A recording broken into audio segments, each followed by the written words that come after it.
Hey everybody, good morning everyone, good afternoon if it's afternoon where you are, good evening if it's evening. It's like 6:20.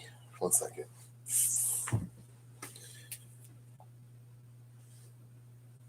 6:19. So I got like 10 minutes um where I am. I'm feeling a lot better. Turns out mucus relief isn't an adequate replacement for Mucinex when it comes to the anatomy physiology of Patrick Woodson. But who was this? Dry Desert and Solitude, 1331. There's that mirror number palindrome. This is an oasis.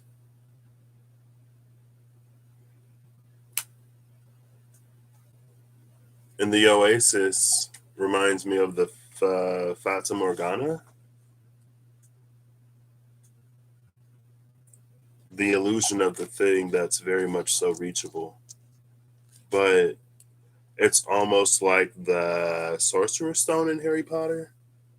Nah, I was gonna say it's like where you can't find it if you're looking for it, but maybe it's more like you can't find it if you need it. There's something about the energy of um, need that feels like it makes it hard to see.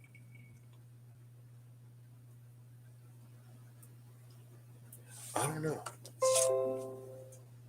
There's this bird. I feel like the birds have been a little weird lately, but that's not what I.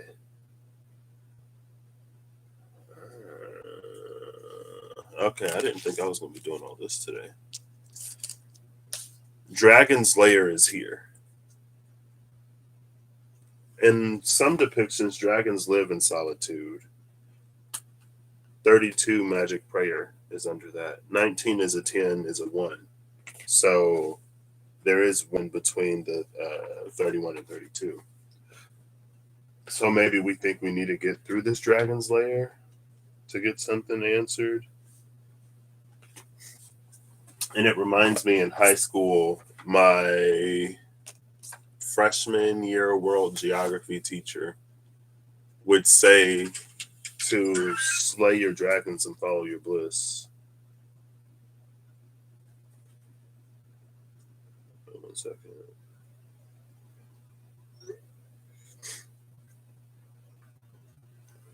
Oh, I got like 8 minutes. Ooh.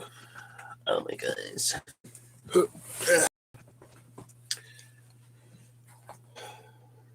See, that's the thing though, right? With the dragon's lair, it feels like there's a promise of some kind of hoard of gold. Some kind of solution is being kept by some fearsome creature that one has to slay. And it, in that regard, it reminds me of Chichen Itza and Libra, Chichen Itza Part 2 and Libra season, that Rustling Around did yesterday. Because, what? Hold up. Oh. Oh, 1 second. I did not.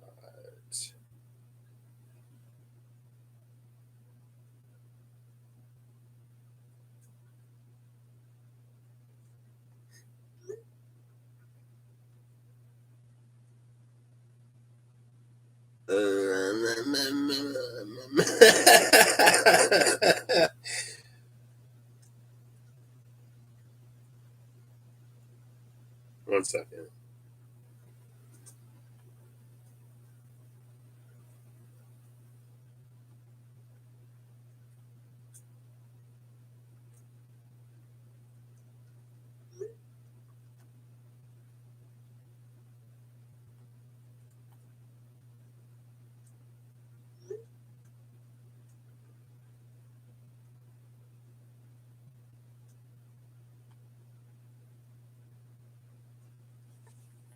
Well, turns out I get a little mini extended vacation.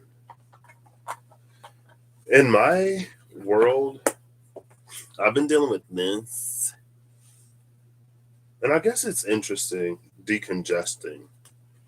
I've been decongesting, and what I was using to decongest was working, but it wasn't thinning the mucus. So it's like it helps, but not as much as the Mucinex, like I said, right? That was quick. Yeah, not as much as the Mucinex. So, but yesterday was a very magical day in Patrick Woodson's world. Um, I heard news about Bayonetta 3 that was announced in like 2017, I think they said, and we've seen nothing. We heard that, oh, it's still in development. And then the dude was like, I'll take this too. The dude was like, oh, just forget that it exists at this point because we feel bad for making y'all wait. But yesterday, they showed some information and um,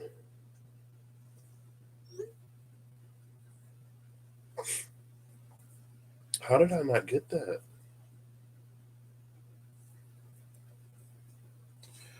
Um,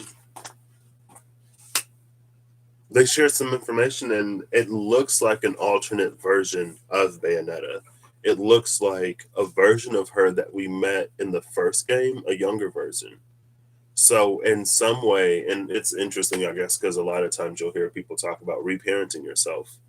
Um, but she imprinted on herself as an adult and she was calling her mommy, right? And she's like, I'm not your mother. And then you find out at the end of the game that it's her when she was a child. Um, you also find out some other stuff about her family at the end of the game. And I guess that's interesting for her as a character in general, being born between the Lumen Sages and the Umbra Witches, right? Those of the light and those of the dark. An almost unholy union or whatever. And it was an alternate version of her. It's the version of her that she helped raise in a way, I guess. And in that way, if she ever realizes that who she saw was her, then she already knows what she can do.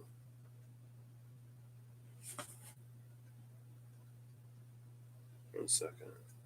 This is going to be what this is. So, no more apologies.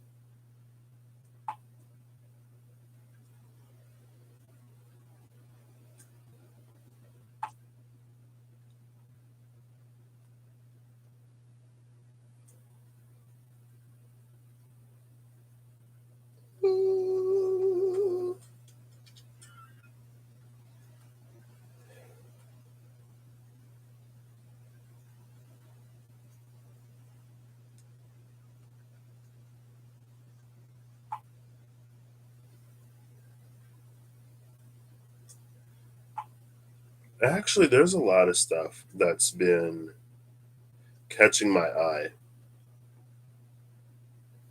Oh, yeah. Yeah, thanks. Thanks for that. Because I would have.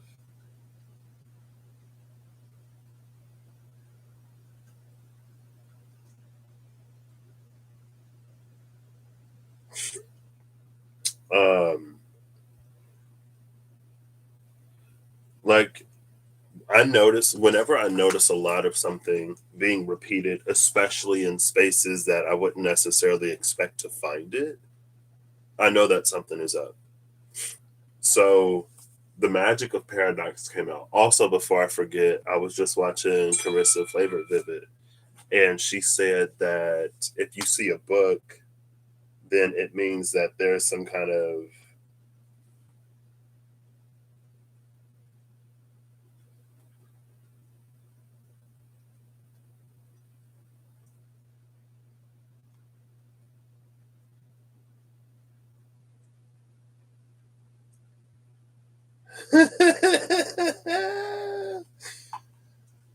my world is just giving me everything that I desire and more. And I'm surprised I haven't cried. I feel like I've cried internal happy tears. But anyway, what was I talking about? The book. It means secrets. And she said the book means secrets. I forget the context. And the shadow of the King of Swords was reading the book. And when she said the book means secrets, I was like, oh, that's perfect because I continued the reading and it isn't necessarily, it's this energy. It's literally right here. This is the reason why it would never be found. And it goes back to that Chichen Itza. It's like as soon as you spill the blood of the dragon for its treasure to try to get to some magical oasis in the middle of the dry desert, it spoils it. It puts it not necessarily forever, but out of your reach. Because the energy that you put into attaining something is the energy that it's going to carry when you get it.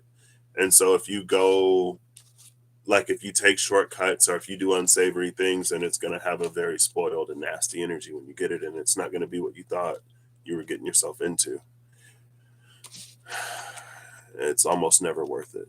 So, but that's the thing that we all discover on our own. And then the Knight of Swords into the Queen of Swords was at the bottom of the deck. And I pulled it because you can see a dragon in the clouds, right? I've never noticed before. This is a horse. This is a white horse. So, like, I should have used my other camera. I didn't expect to be here. Hold on, but let me text my mom.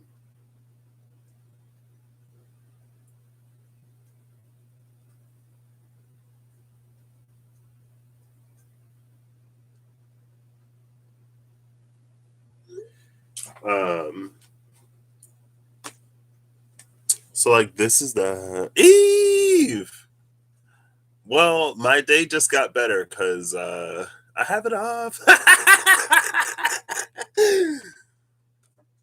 My boss just texted me. She's like, so yesterday I was like, this because she looked at me, she was like, you sound sick. I'm like, girl, this happens to me. But I was like, you know what? Let me just take the day to actually rest because it started coming down Monday and I haven't been able to like rest the day. And so I took yesterday to rest and stuff. And I got Mucinex, which actually helps me a lot better than mucus really. And so I was feeling good. And my mom texted me, she was like, what time are you like, are we leaving? And then my boss was like, hey, I didn't think I had any sick time either. But she was like, you do. I was like, okay, nice. And then she's like, she texted me yesterday that I got to get tested before I go back, but I didn't see it yesterday. So, and she was like, hey, did you see my text? I was like, no. She's like, did you see my text about the COVID test? I said, no. So I got to get tested before I go back to work. So I'm not going to work today. So I get another day of rest, I guess. I'll take it. Hey, Holly. Hey, Eve. Um, See, like this is the head of the horse, and it's like these are the hooves. But I've always seen it as like this is the head of the dragon with the neck. This is the wing, and like this is the front leg, and those are the back legs.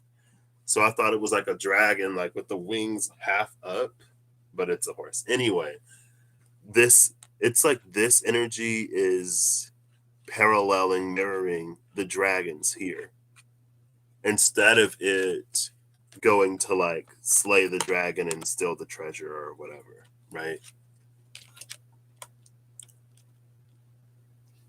And it's interesting that it's the knight into the queen because for some energies that may have been their claim to like royalty, it's reminding me of The Witcher and how Queen Calanthe or Calanthony or whatever was like the killer of this and the slayer of that, and she was like all feared and stuff like that.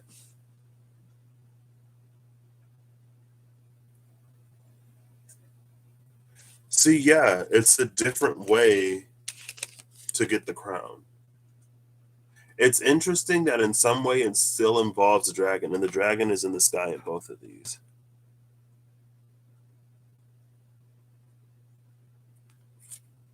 But not in the way that it does according to the stories, the mythos, and the legends.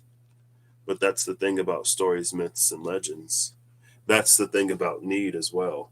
When we're in a space of need, we do things that we would otherwise not necessarily do. And in that way, it almost reminds me of the story of the bearded man. Right? I was like, what? Well, because when I accepted the letter, they said that you get 10 days of vacation and you accrue it. And then you get like time and you accrue time. So I didn't see it in the system, but maybe it's there. So what was it talking about? It reminds me of the bearded man in a way because it felt like his was a story of being pushed to do something that he wouldn't necessarily otherwise do. And maybe him about to do it, but him being pulled back from the edge before he soiled his hands. It's almost Lady Macbeth and Macbeth, right? It's like in the daytime, you can put on the persona of being fine, and I did what I had to do to make my husband the king of Denmark or whatever. Wait, no, Denmark was the other one. Tomorrow and Tomorrow, Hamlet. Denmark was Hamlet. But then you see her like not able to sleep at night, washing, trying to wash blood off of her hands that will never come clean. And it doesn't necessarily have to be like that extreme, right? It's just an energy of integrity. Because again, the energy that you put into getting something is the energy that it's going to carry when you get it.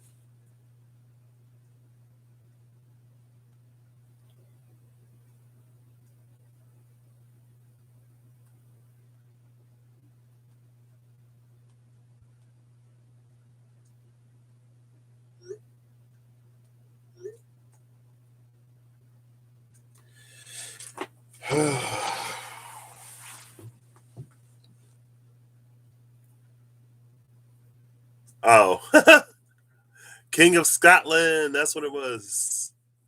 I want to go to Scotland too. Nice, Holly. 3:30 in the a.m. Hello, Russell. How are you doing this morning?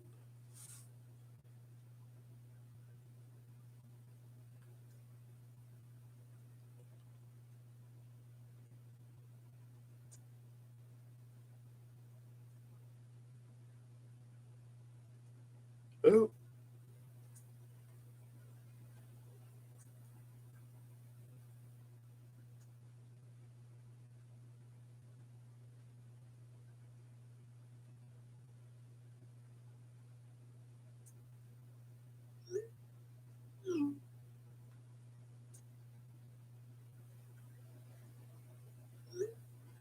Um,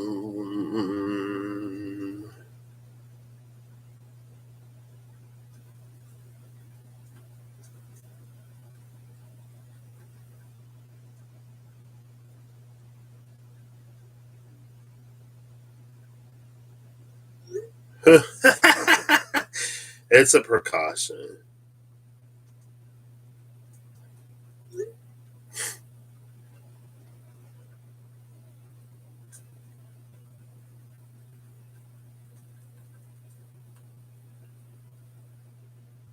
I guess I could do some Googling. Okay, 1 second.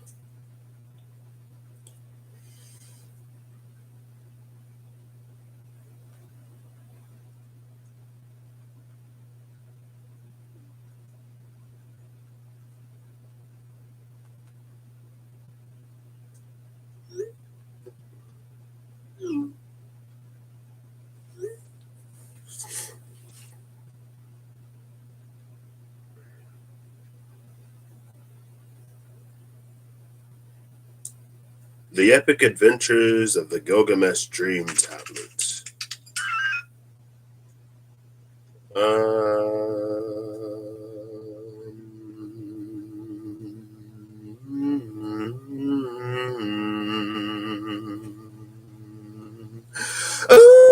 Drive-through testing. Let's go.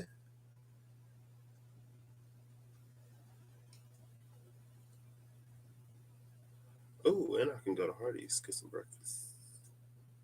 All the biscuit bands have nothing on me. I call them biscuit band gravy. I say, oh yeah, and don't think twice. Hardee's has great food at a great price. Sometimes a jingle will just randomly pop into my head from some commercial. And I was like, that's why I'm such a happy little consumer. Take my money, please. Give me things that I don't need, but that I desire. Yeah, yeah, Russ knows.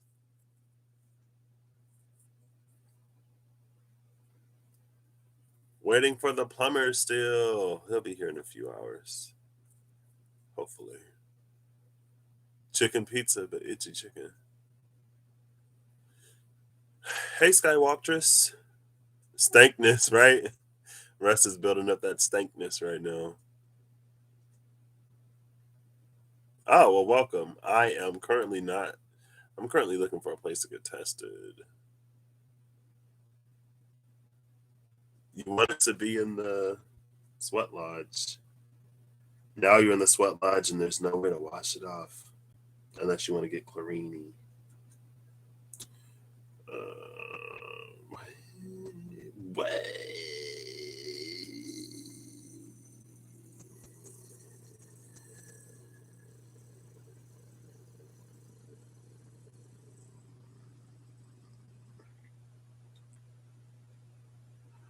I'll finish this first and we'll do that. And then we'll do that. So that's the thing, right? So we had dry desert, we had solitude. Solitude feeling like the oasis in the middle of this dry desert, feeling like a place that one would never reach, and maybe it not really feeling like there's a path that's there. Then we see this dragon, and we're like, well, dragons have stuff, and I want stuff, so maybe I can just take the dragon stuff, right? Because that's what people do. That's how the world works. It's a dog eat dog world. You got to take if you want anything or whatever else. I don't know how people think, but that's what people say. People take advantage of people, all kinds of stuff.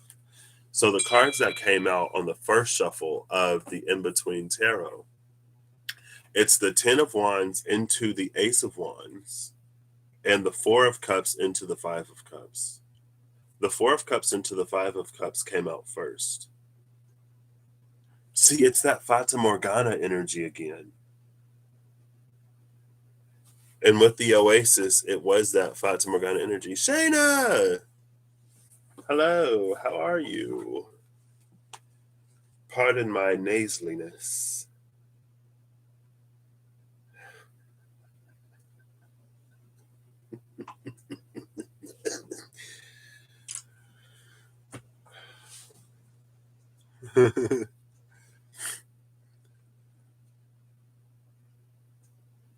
Right, Skywaltress? Like, that should be a thing. That should be a thing. Glistening, yeah. I was in Walmart with my mom one day, and especially back in the day, whenever I was in Walmart with my mom, we would find some interesting Walmart character, and it would be a gorgeous. A lot of times I go somewhere with my mom. It's like we just meet, we come across people sometimes, not extremely frequently, but often enough. Um, and I think we were looking at deodorants or something, and the lady was just like, "Women don't sweat; we glisten." I was like, "Okay." Um, oops, not yet. It's that Fata Morgana energy. It feels illusory. It feels like something above us. It feels unattainable or unreachable, and but it in reality is. And the thing about the Four of Cups into the Five of Cups, that last cup is within reach of both of those individuals. Like, it's not that unattainable.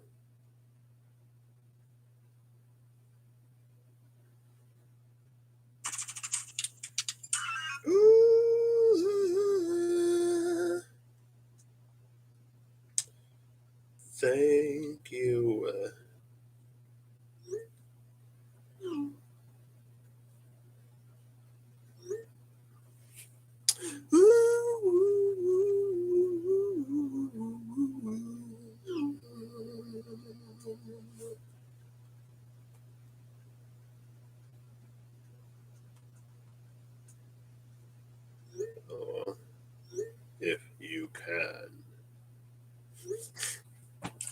So the thing that I was talking about that I've been seeing, because my brain is all over the place as everything is sort of happening right now, giving me another day of rest. Stop it.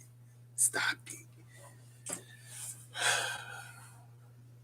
I've been seeing a lot lately, especially more frequently lately, that two things can be true at the same time. And it's something that I've been feeling for a minute. I've always lived my life this way personally. I don't think that one thing being true necessarily has to take away from something else being true. I also think that we have the capacity to hold multiple things at once. I think we can care about multiple things at once. And I think that there can be both a relative importance while simultaneously things still holding importance, right? There are like if one thing is more important than the other thing, it doesn't make the other thing any less important. And I think even for me, like when it comes to the teacher master or whatever, master student, teacher student, I think a lot of times we view the student in that dynamic as a position that's lesser than. But I don't view it that way personally, right? I can be taught by somebody and not have to make myself any less. I can be taught by somebody and not have to make them any more. And so it's just in the paradox that came out with The Alchemist, where the Magi was kind of sort of struggling.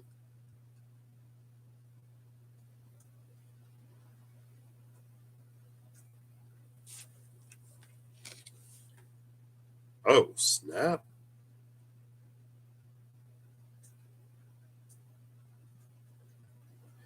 This has a similar energy to isolation. The reason why I said oh snap is because I just noticed that something is lurking there. You'll never even make it to the layer of the dragon. You'll never even make it to see the things that you think you see in here because it's your intention. If you approach the layer with bad intentions, you'll be led down this dark and shadowy path that leads to probably not what you want. Probably leads to more of this wandering in the desert, right? Anyway,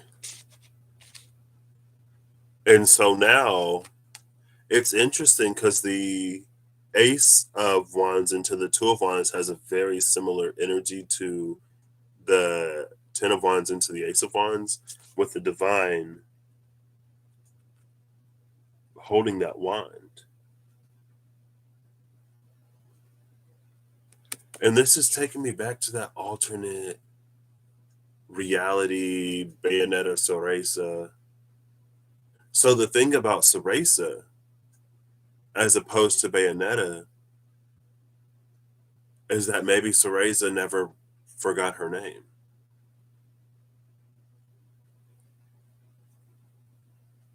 But anyway, it feels like the Divine's wand, it feels like a torch, right?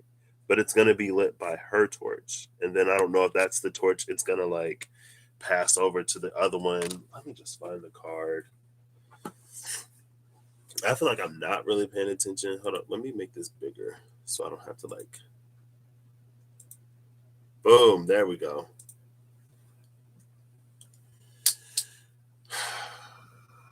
I'm not gonna take these off. I was actually gonna read these books. That didn't happen.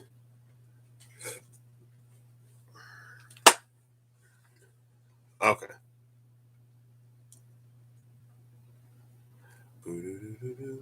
Animals sweat, men perspire, and women glow. That's an old saying. Your guess, you're a pig.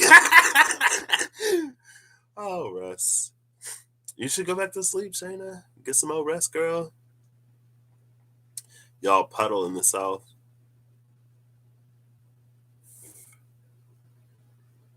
Yeah, I was thinking mud bath. I didn't want to say mud bath, but I was thinking mud bath. I think elephants do it too. This and that are true, yeah. Very much so that Eve. Hey, a new dream.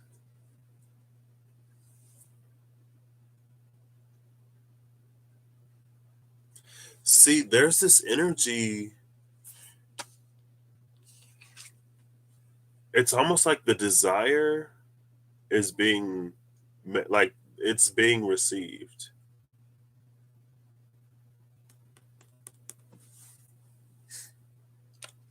So this is interesting. Oh, well,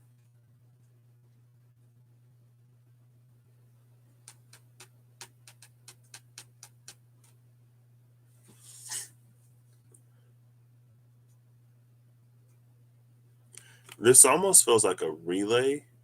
See, it would be a relay race, but the other person's wand is already lit. I'm going to read that one in the book, which means I might have to put my glasses back on. Darn it. Gotta put my glasses back on. And I was so excited to take them off.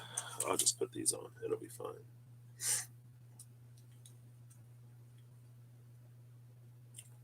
Ooh.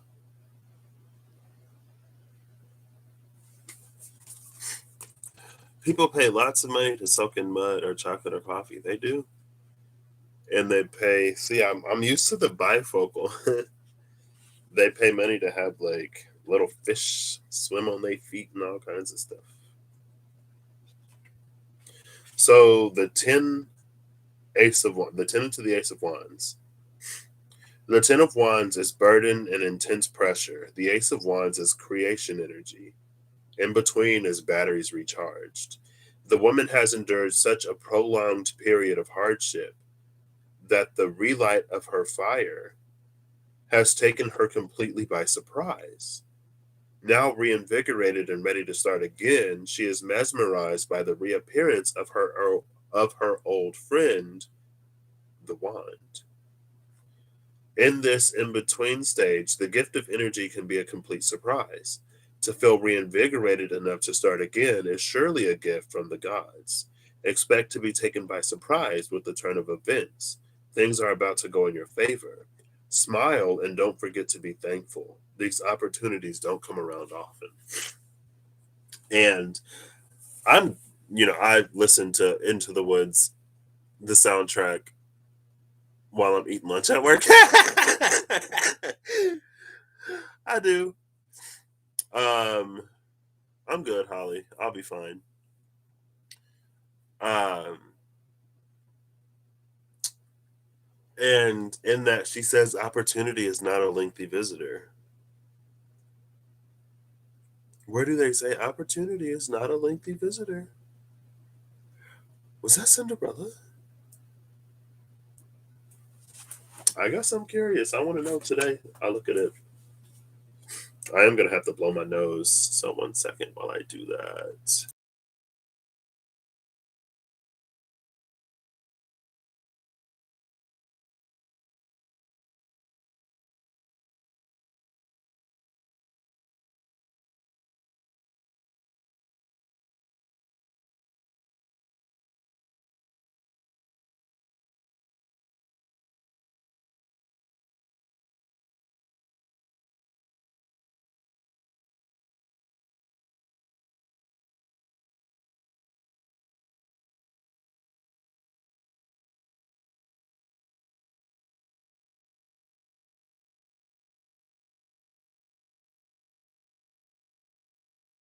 Straight. There we go. I feel less nasally now. A lot of times when I get super nasally, I just need to blow my nose. And the mucus is a lot thinner now. Before it was like thick, thick. So let's get into the 4 into the 5 of cups. Yeah, okay. Oh, ew, excuse me. Thank you. It's so interesting being on the same side of the planet as Mr. Around himself. Yeah, darn it. Gotta put these things back on. It's fine. A minor inconvenience. A minor inconvenience. One I'd gladly bear. Maybe that's a thing too. This is an inconvenience I would gladly bear because it's a lot better than how things were before. So, ooh, those are swords. The four into the five of swords. I'm in the wrong suit. I am in the wrong suit. Here we go. The Four of Cups is apathy and boredom. The Five of Cups is loss and sadness. The in between concept is a dissociation and a split of paths. The couple who were so happy in the previous card have settled into an apathetic situation where they are bored and listless. They have been together some time and are starting to take each other for granted. They refuse to look at each other now or even talk. Communication is difficult, and communication came up in the Chichen Itza. Well, I think more for Libra season and wrestling around. Right. The broken vases on the floor show the emotions as represented by water have now leaked out onto the floor. Precious emotions have been lost, but there is still the promise of reconciliation with the hand emerging from the cloud, Four of Cups. The sadness, Five of Cups, is already visible on the couple's faces, but they are not completely immersed in it yet. And see something about, I'm assuming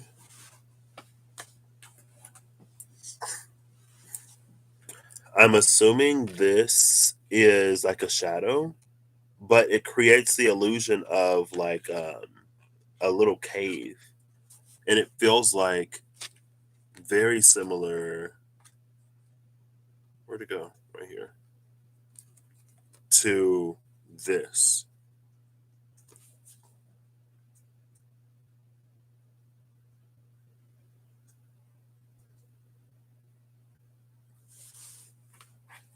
So in that way, it's a watcher frequency. And I forgot that these came out in the other order. So it actually came out in this order. So it's this moment of sadness, not completely immersed in it yet. And maybe you get reinvigorated when you like don't even expect it. Maybe this is a redirecting energy, just like it was in the story of the bearded man, right? When you set out to do one thing for whatever reason, but then something unexpected and magical happens and it takes you down a different path.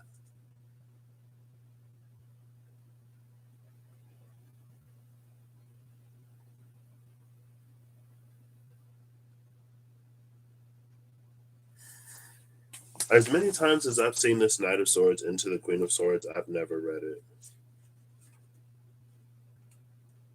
Oh, snap. What the? Oh, I've seen that card before.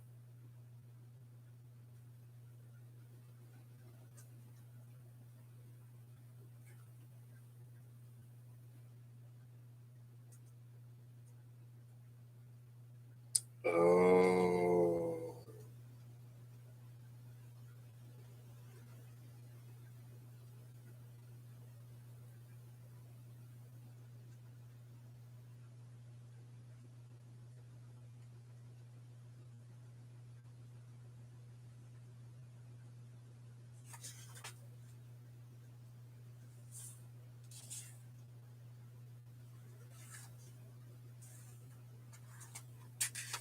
There we go. The page was stuck.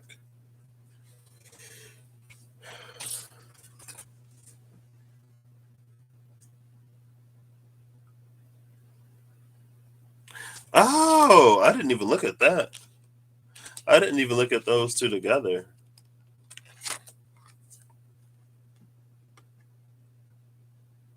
Yeah, okay.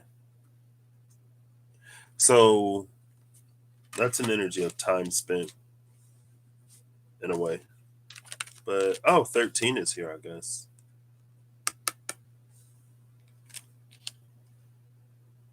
Which could be a sort of breaking. In essence, that can be a 13 decision in a 12 reality. I think a lot of times, a lot of people will take the route of like, oh, I've invested so much time into this. Like, I should go back. I should do more to try to whatever. Like because of what I've invested, because of what I've invested. But the 13 decision is to be in this context at least is like, well, screw the time I put into it. Like this is what I want to do now. Or it's just not gonna work. The time put in doesn't matter. It's a sunk cost, right? When I did what microeconomics, a sunk cost, it's basically a cost that you're not gonna get back. And a lot of times when we make decisions, we factor in sunk costs as those investments, but it's like, well, you're not going to get it back either way. Continuing to invest in something isn't going to necessarily return the investment that you made. You may just be losing more. And it's like, so the other day at work, I don't get a cell phone signal. So I emailed my mom that I think I emailed her. I was like, I'll be late. Like, I'll call when I'm ready. But she was outside. And I had a feeling she was outside. And I was like, because at first, that's the day I stayed like 2.5 hours over. And I had a feeling she was out there. And I had a feeling that she felt that it had already been a significant amount of time and that I would be coming out at any moment. I was like, oh, it's already been an hour. But she probably thinks that, like, oh, it's been an hour. He'll be out soon. And then she was also thinking, she was like, um, she was hungry, so she wanted to go get like a bite to eat really quick. And she was like, as soon as I leave, like he'll call me and say that he's ready. So she waited like the full 2 hours and 10, 20 minutes. Rob, what do you mean I'm up? Of course I'm up. I'm usually like headed to work by now. I'm usually at work by now, like reading emails or going into the fridges, checking temperatures, cleaning hoods. But I feel like I never see you. I'm always like, I should message Rob. I should just reach out to Rob. I took yesterday off to rest and decongest. And then because of safety, they're like, you got to get tested before you come back. So I got to get tested today so I can go back. So that's why I'm here. Are you going live today? Am I actually going to make it? If you didn't plan on going live today, I'm not going to say you should, but if you consider it, I will be able to be in attendance and I would appreciate that. But again, you know, oh no. Oh, well, it's a safety thing, I guess. And she was like, for safety, you have to get tested. I was like, okay. I mean, if I get the day off, I'll take it. Especially after the day I had yesterday. I feel like I haven't had a weekday to not work in a while. So this feels like light vacation. Um, but yeah, so she was there for like almost the full 2.5 hours. And as soon as she left, I called her and I was like, hey, I'm ready. And she was like, I knew this would happen. And I was like, yeah, and I knew that you were out here like waiting for me. Why didn't you go home? Me too. Yesterday was Christmas in September. Libra season came in for me. Well, because I started September basically working. Like the first day of September was my first day in the lab. I had orientation where we just watched a bunch of safety videos on the 30th and 31st of August. And then on September 23rd, I got a rest day. I got news of Bayonetta 3. I've been waiting since 2017 to see anything besides a title. Um, and testing the 3-day work week. Some people have a 3-day work week, but that's because they work uh, longer shifts. I don't. I could honestly go back to work today. I enjoy what I do. Um, but anyway, Yesterday was a magical day in my world. And I guess it bleeds over into today. I get to rest some more. Um, 45, 46. Where was I going? What was I talking about? She left the sunk cost, right? All the time she invested, she wasn't gonna get back. And I wasn't gonna come out because I was still doing what I needed to do. And that's the thing about the lack of communication here in the Four of Cups. And the thing about the dry desert, it's that we don't know. There's no way to know. And so the 12 decision is to continue waiting. Because certainly, like, certainly something has to give, or depending on what the situation is, like if it's a job, you're like, oh, well, I've been here for 10 years, certainly they aren't going to shaft me. And then you get shafted. And you're like, did all that time mean nothing to you? And then,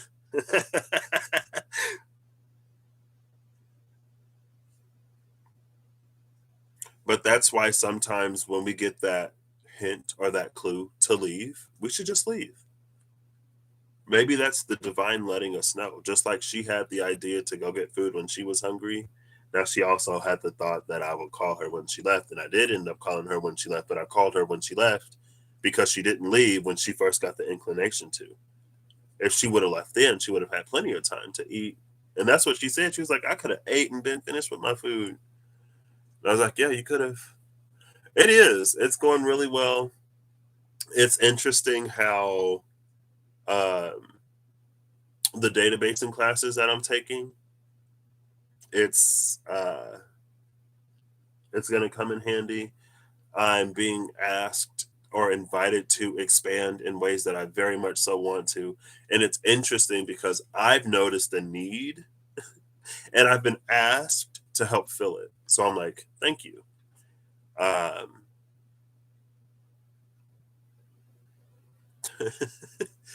and you're gonna sweat more when you drink it, Russ. I don't know.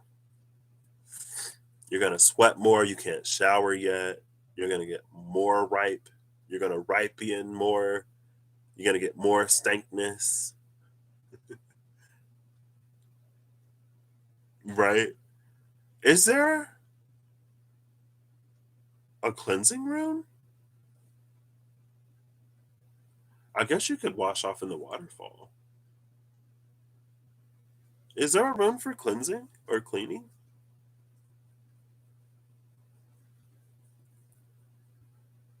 Oh, just a rotting room. You're not rotting. You're ripening, becoming more ripe.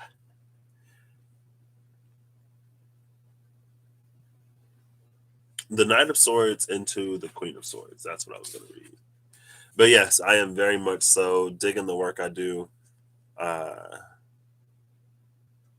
oh, maturing. Like a ginkgo, the female ginkgo. Well, enjoy. Have a good day at work.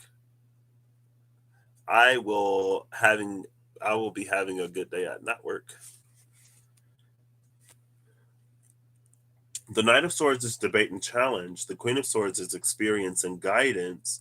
In between is the transference of knowledge.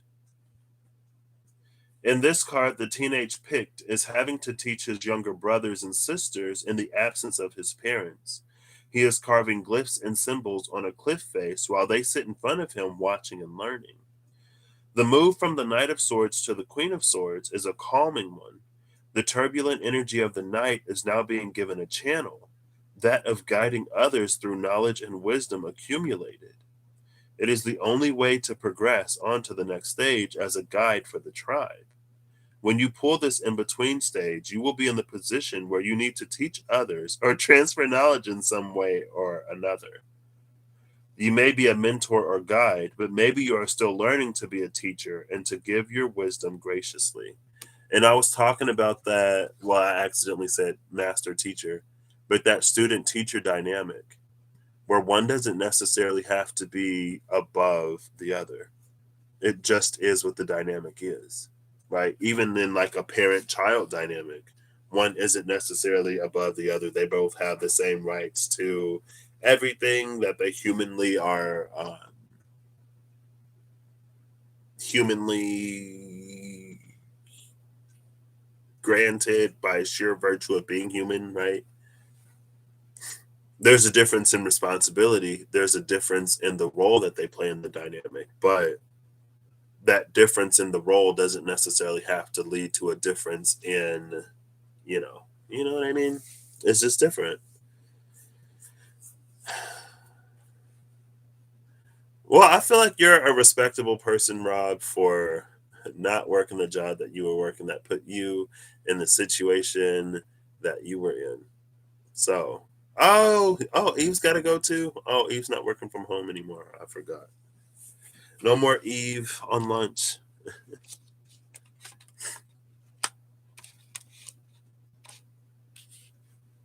This reminds me of, it might be a queen or the king of spades. And it's like leading by bold example or something like that. It's interesting. So I've never read the sword cards. I have never read the court cards for the swords. So the ace through 10 of swords is the story of the Romans when they went to go, oh my gosh, the Scottish picks. When we were talking about Lady Macbeth making Macbeth the king of Scotland or whatever. I don't know why I want to keep saying Denmark. And then here are the Scottish picks. So in the suit and the court cards of swords, we see the picks and the minor arcana and the what do we call them, pick cards or whatever. We see the Romans. We see two different sides. That's interesting. I love this in between tarot. I love it. Freedom to listen to live streams. Yep. One day I will work my way up the chain to remote work. You're home again. Whoop, whoop, whoop, whoop. Respectable is a stretch. Oops. But anyway, I feel like that can be very this. Maybe that was a 13 decision to escape the 12 structure and to do that thing that excited you, Rob. Thank you for demonstrating that for the collective today. And it's different for everybody, right?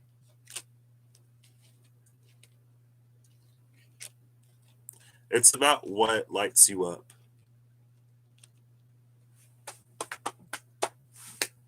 So that's this. It took me 53 minutes to do what I planned to do in like 10. So, but I guess there would have been like less texting and other stuff like that. So, I think a lot of people, I read on LinkedIn that a lot of people, especially, uh, well, I read on LinkedIn that a lot of people are similar. They're like, there are people who like when they were told they had to go back to the office, they said no. So it's almost like, and I guess that it's interesting in that way. We see a lot of jobs that maybe were considered to be more like menial labor where people didn't get paid as well, but now they're starting to have to pay people a little bit more to survive. Now people are like, there are some jobs that are probably going to have to implement at least a partial remote to keep people working there. And that's the thing about, I don't want to say catastrophe. Well, that's the thing about catastrophe and a different experience. And so maybe that's why sometimes we get like experience locked. And it's almost like all it takes is to experience something different to realize that something isn't as far fetched as you thought it was.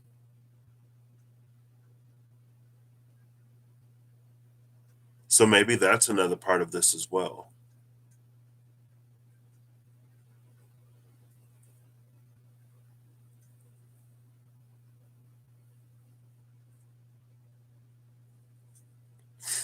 Thank you, Anu Don.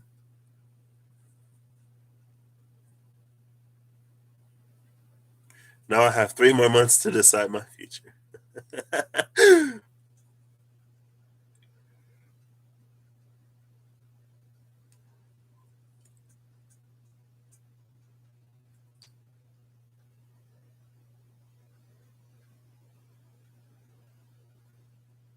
It feels like these may also be the same place, but it's a matter of perception.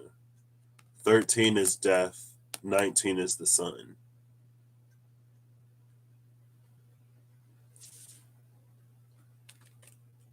This is an energy of perception and perspective, which is the thing about the dry desert, too. The dry desert is a perspective. For a lot of people, it's reality, I guess, when you're in it.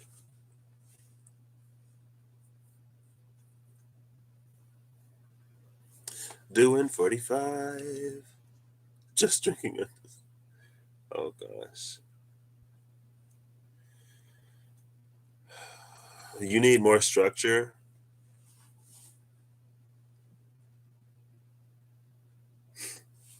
I guess, well, I think now I'd be, well, if it's work, I would do it. Remote school, which I'm doing now, like I'm more concerned with remote school and being like, I don't know if I'll actually do my homework if I'm not like attending class and visibly seeing the professor's disgust at the waste of talent and potential. I'm just playing. I had a professor. Oh, I need to email him, tell him I found a job. I had a professor. What did he say? I think he was like, "You are." He was like, "You're the mo." He's like, "You're the student that I'm the most." I forget what he said.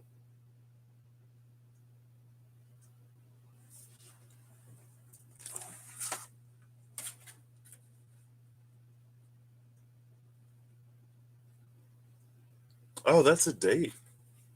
6/14/21. I'm like, what is that? The lovers, temperance, in the world. The lovers, temperance, in the world. It's an energy of playing a slow game. It's an energy of making little choices and little decisions where they need to be made, knowing that they'll pay off more later. It's an energy of sacrifice, but not sacrifice in any large way. It's just sacrifice in a way to do what needs to be done in the time that it needs to be so that you can enjoy what you wish to enjoy later.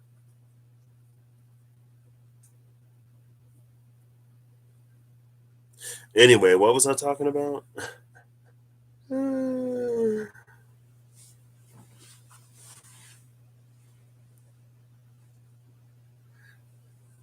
You're the responsible Virgo. Ah, that's funny. Look, you're too young for this. What do you know about astrology?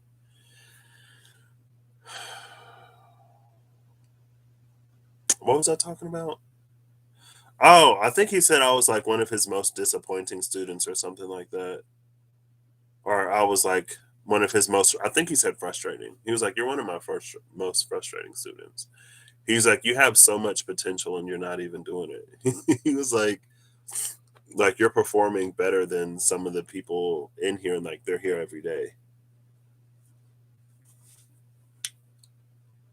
That was my life before. That was my life before, but it's changed now. You get more done remotely, less distractions and no time wasting chitter chatter. I think too, the environment may also play a part.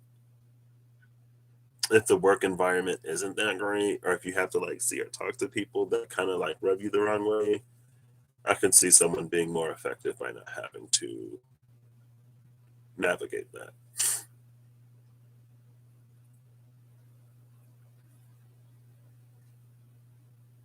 It's also interesting. It's interesting that in a time of war, The Knight of Swords into the Queen of Swords would choose to teach his brothers and sisters rather than train them.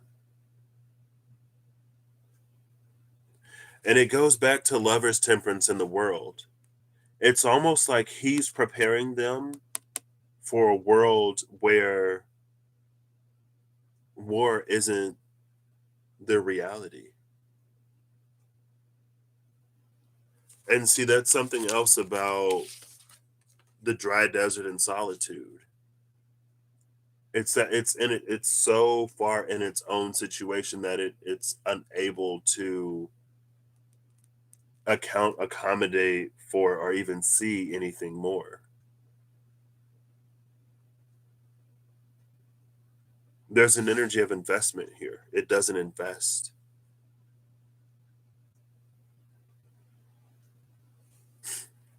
But I guess if it plans to steal and to take, then it wouldn't necessarily feel like it needs to invest. Yeah, it's like he's preparing them for a time that has not yet come. It's like when they come of age to take the crown, it feels like it'll be a different world. So he has to trust his parents to do what they need to do to make his teaching effective, right? If his parents don't do what they need to do, if the generations, I guess, that come before don't make those choices and decisions, then it may turn out that, wow, like maybe I should have taught them how to use the sword instead of how to read these runes and glyphs and things like that. See, but that's this Fata Morgana freedom with the white horse. And it's an energy that we desire but can't necessarily believe in. And because we don't believe in it, we don't do anything like with the 6-14-21. We don't make those choices and decisions and preparations to anchor that more into our reality. It's like we hold one belief, but our actions are building up towards something else. And earth as an element responds to what you put into it. And the belief is a part of it. I was just thinking about how there's no earth here. There's water, 4 into the 5, fire, 10 into the 1, and swords firmly in 1. And then I moved it all over here with dry desert. And it's like all of this energy that's up in the clouds, right? But it's not down here. And that's the thing about Virgo season, especially being mutable earth. It's about, and like with Virgo being associated with the 6th house, it's the things that we do day to day that set the foundation to experience a change in your reality in a very physical way. If you take a purely water or a purely air path, it won't get you there. If you take a purely fire path, it won't get you there either. Not in a sustainable way, at least. And I think sometimes we don't necessarily give enough weight to the element of earth. I don't know. Maybe I'm wrong.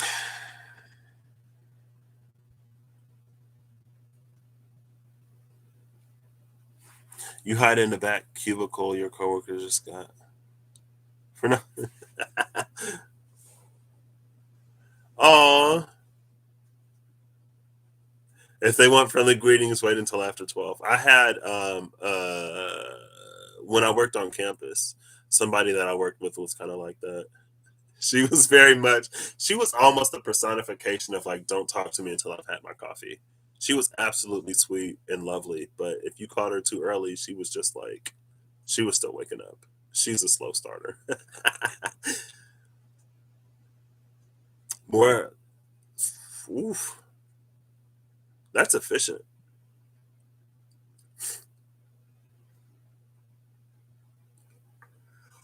Hey, Kizzy Cat, how are you doing? Excuse me. Be careful around lasagna.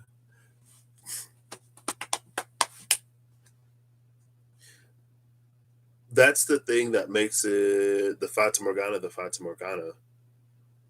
That's why the Fata Morgana is the Fata Morgana, because it can't ground itself. And so it just like it floats above. And it's almost like no matter how high you ascend, it's always going to be above you, because something is being overlooked in a way that it doesn't ground it into your reality. It doesn't have an entry point. And it not having an entry point carries similar energy to the last time I was live, I believe. It's like there are certain things that we're so resistant to that it has no path to us, no matter how much we desire. And it reaches a point where the desire itself becomes a resistance. And it's not to not desire. I don't think it's necessarily how I believe and perceive of this. It's not to not desire anything. Because if you don't have any desire, like what's to motivate anything to like, what's to motivate you to do anything? And what's to motivate anything to come to you? But it's not to be so far in that desire that it becomes resistance.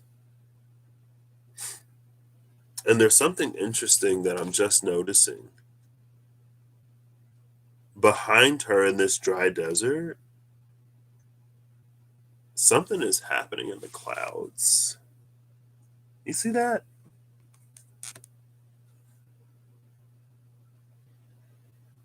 And she's not even looking in that direction.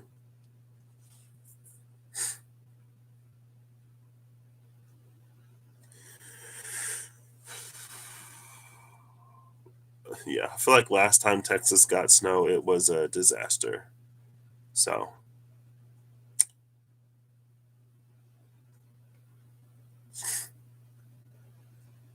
oh, glad to hear that, Kizzy Cat. Kizzy Cat. You were nice all day long. Top tier coworker right here. Oh, Rob. I feel like that's me now. I'm like, good morning. I come in at like 7 o'clock. So there are people who work overnight and they're about to leave. And I've noticed that like people are friendlier. They're like, good morning. I'm like, good morning. I go in the back because when I go to the bathroom, I pass two other people in the back.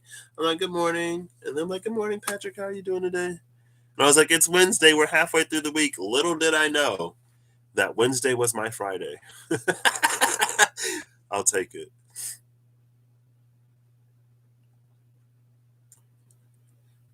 Oh, thanks, Rob. I try. Hello, David.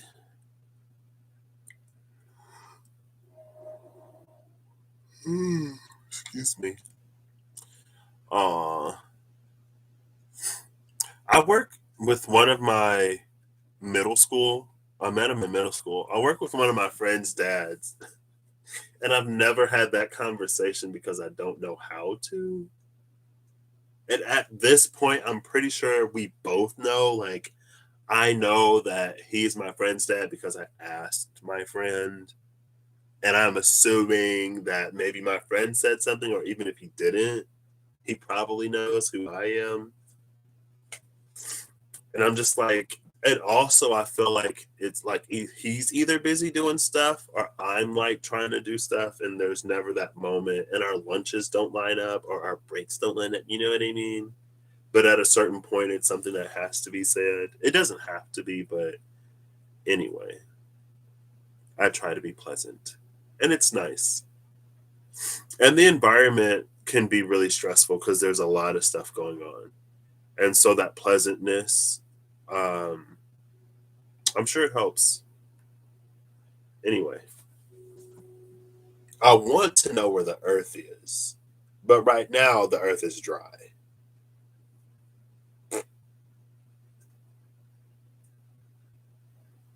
But that's what this is.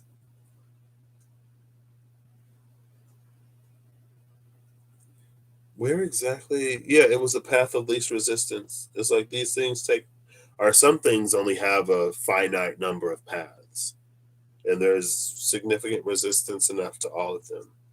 Now, this does feel like a watcher, not necessarily in the way of like if you go to slay the dragon, it's gonna F you up, because it's also in this card. And it's a non corporeal energy. It doesn't even feel like it's necessarily like a spirit that's watching. Not in this regard. It's more like the genius loci, right? The spirit of the place. It's the nature of Earth. It's the nature of the way things are set up, that you get out of something what you put into the thing. I just think it runs deeper than we think necessarily sometimes. I don't know within this again, but it's there's something about doing, and that's why Virgo season and my astrological construction. I haven't Eve. I have not talked to. I mean, I've talked to him because the other day, I think it was Tuesday. He was like, "Hey Patrick, how long have you been here?" He was like 2 weeks. I was like, "This is going on my fourth week." He was like, "What? It's been that much time already?" I said, "Yes, because I got paid last week." um,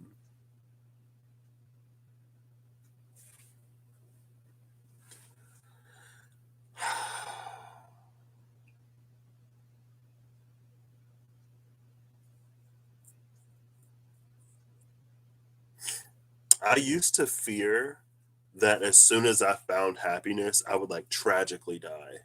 Trigger warning. Sorry, I should have said that first. Because I never like it's something that I always wanted. I was like, ew, like living, even if I wasn't experiencing anything bad, I was like, to live is to exert energy that I could like just not. And then there was another part of me that was like, I bet as soon as I do find happiness, that's when I'll tragically meet my end, not when I'm here miserable and I don't want to be here. So I'm glad I dropped that along the way. I'm glad that that's gone because it's just better and better. It's been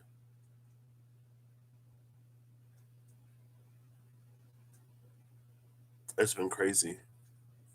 How Pisces of me? Oh, is that a Pisces thing?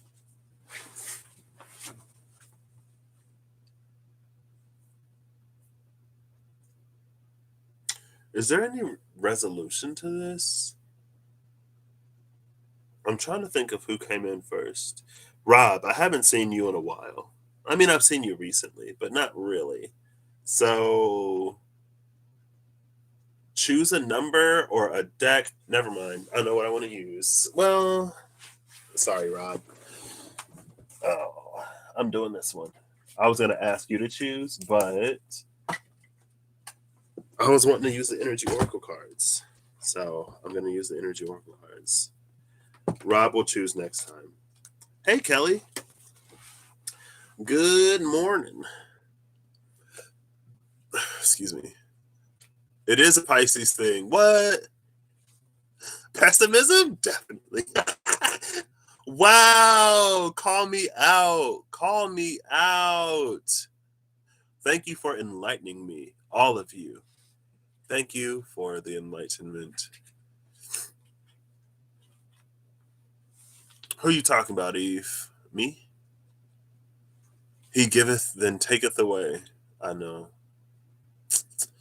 Rob, to make it up to you, after I get these cards, the choice will be yours again. But I do want to use these. So you felt like the genius loci was the guy in the 4 to 5 of cups. What you sow, you reap, but we can become complacent of the space we live in.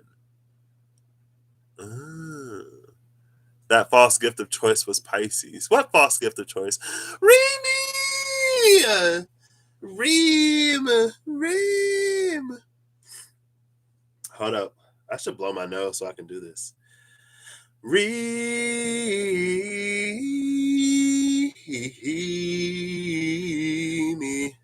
Good morning.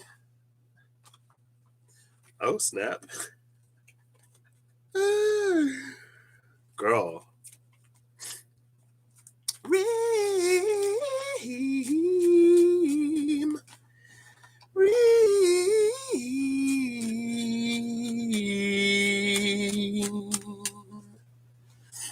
Reemy. Hey, Reem. Sorry. It was just a fear for me, Eve, that would happen. The 4 into the 5. It's interesting that you say he represents the genius loci. Oh. If you follow the shading of his abdominal,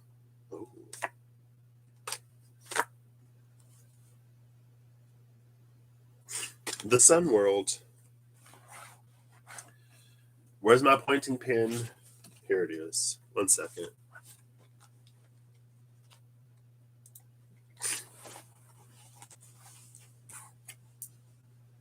If you follow the shading of his abdominal, it actually kind of follows. Well, maybe not because the light. But when I was first looking at it, I saw it like this. Like there is some kind of like thing. And it would come from his solar plexus, I guess. Yeah, that's like solar plexus area.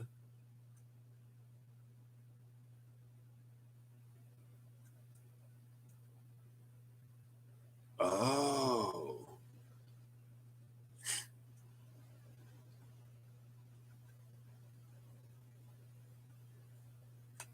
Interesting. Rain's getting coffee. All right, Russ, it's time for you to get coffee too. With the cave shadow. I can see that. Ooh. I sing to Remy in the mornings. We sing to each other. I started to sing to Rest too now. I used to be like, I'm a singer though. Growing up, my brothers would always be like, shut up. Oh, Russ already had the coffee. All right, coffee break, coffee break. Everybody go get your coffee. I will continue. Is there any kind of like resolution to this energy or something? I'll give it 5 shuffles. Okay. 1. Oh, wow. 2. 3. Oh, goodness. 4. 5. Oh, did it flip back over? No, it didn't. Bottom of the deck is 4th chakra Archangel Raphael, which is a 3811. Eve just refilled her coffee. Everyone's got coffee. What? Let me go to Starbucks real quick. Get a breakfast sandwich too. Archangel Raphael at the bottom of the deck, sitting in the heart space.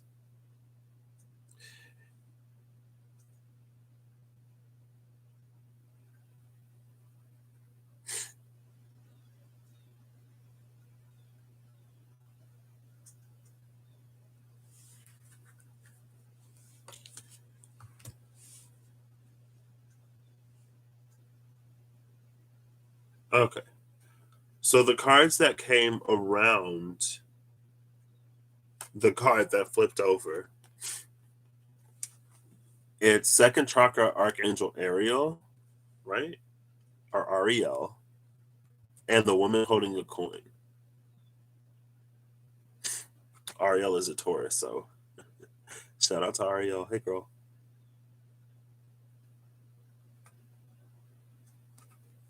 So we have the sacral. with the woman holding a coin. In her sacral area, maybe? They're both holding something there. Where'd my pointing pen go? Here it is. They're both holding something in that general area.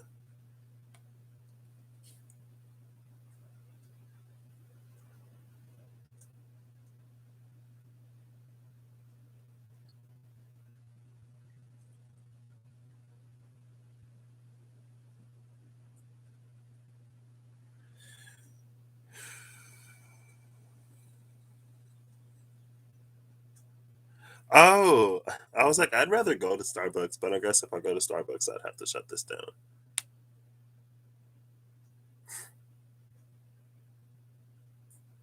I don't know. The people at Starbucks are pleasant. There's this one lady at Starbucks. The first time we went, we couldn't tell if she was like a machine or a person. And I was thinking it was my day of silence. On my day of silence, we went to Starbucks. And I was texting my mom, I want Starbucks. I texted her my order. And the woman, she was like, "Hi, welcome to Starbucks. What can I get started for you today?" Or today, right? She enunciated and everything. She's like, "Yeah, I can do that for you. That'll be $5.92. Pull around." And my mom was like, "Was that a person or a machine?" And I texted, I was just like, but one day we went back and she messed up. That's how we know she got tongue tied, so we knew she was a person. And then I went with my brother, and he was like, "Is that a machine or a person?" I'm like, "It's a person." When you nurse the world around you, the world smiles back. Oh, that's cute. The card that these came out with, though, the one I was like, it's deceit.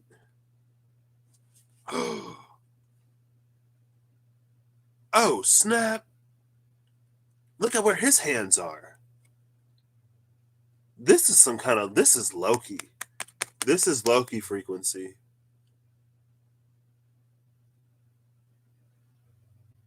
Oh my gosh. He's pregnant?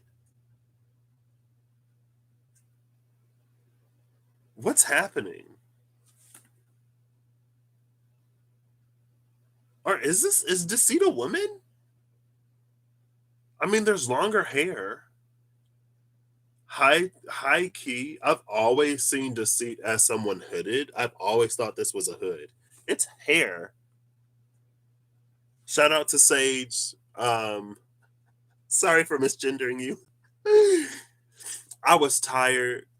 It was a bunch of girls and one dude.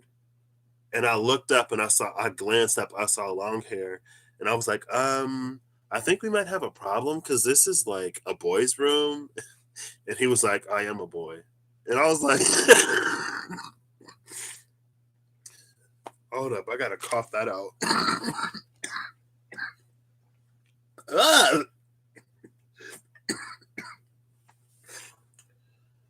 I swallowed it. Hold up.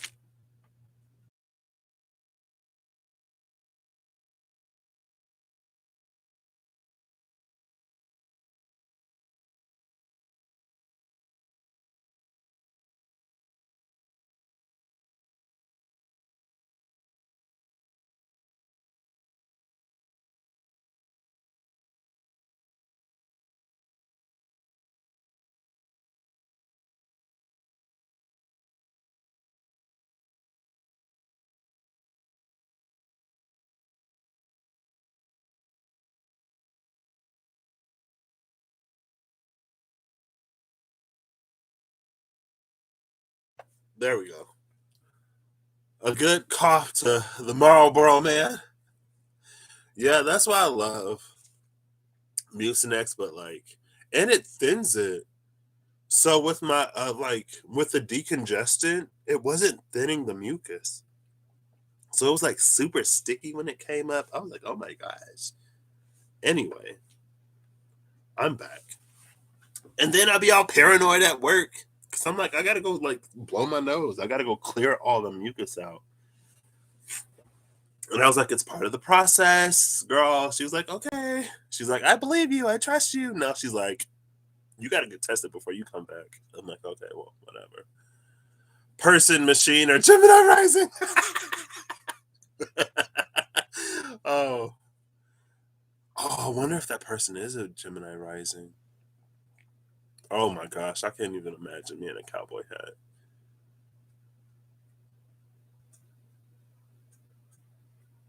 Thanks, Rob.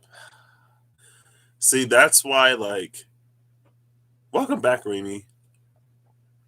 Um, like that's the one thing I like, that wheeze. See, I got a little bit of a wheeze, but it's not the. I had the a few days ago. This is like some kind of low key frequency.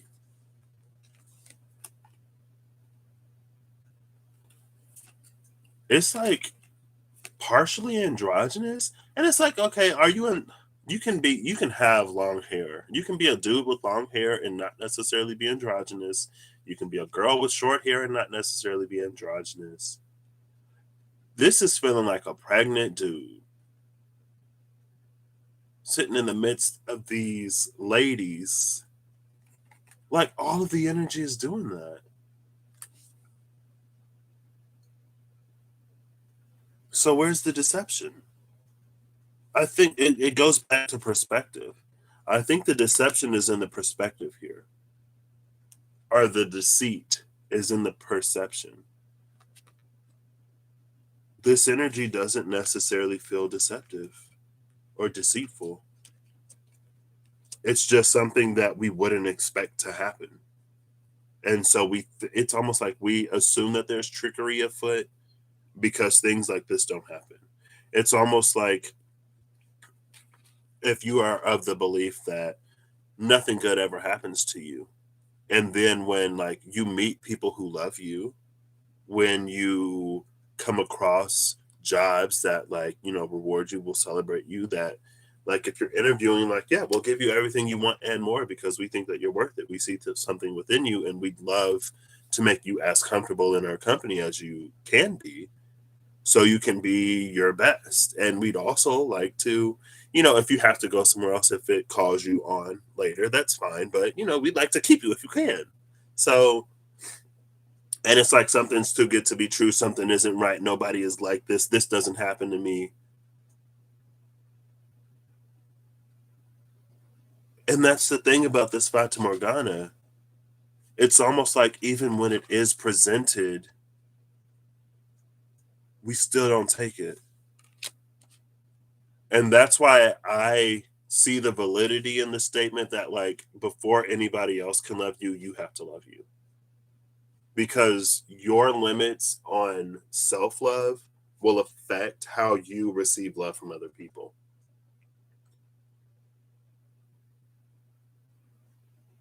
And maybe after some time, you'll realize and recognize, like, wow, like that wasn't what I thought it was. It was really me the whole time. But again, that's the thing about the dry desert and this energy. It's one that can misconstrue a lot of things. Wow. Thank you, Deceit, for opening up my eyes. Because I was like, Deceit? Ew, what is this? I don't want to do this. Yeah.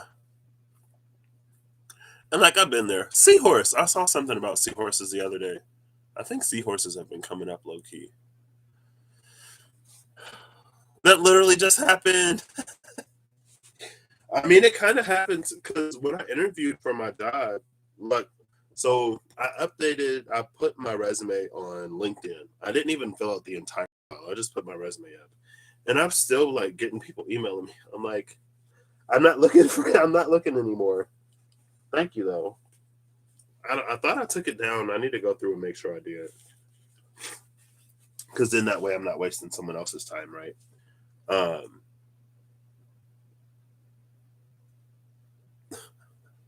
Reem, keep the peace. Do some woosahs, deep breath. All right, everybody, do it with me. Deep breath in.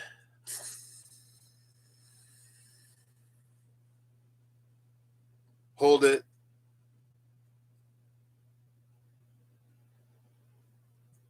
move it around, let the breath do stuff before you release it, and then breathe it out.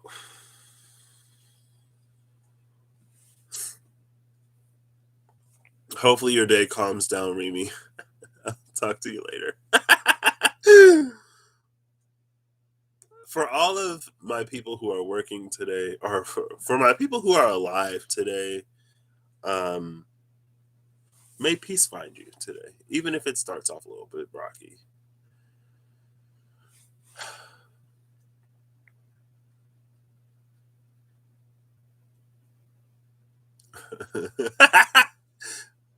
Sorry, Shayna. I just got to prove that my lungs work, I guess. Ah! Rob! Like when we were in high school and people would call in bomb threats, it's like, what? And then, like, it's a prank. I'm like, okay, well. Right? Right. What time is it? They open at 9. Oh, 7:51.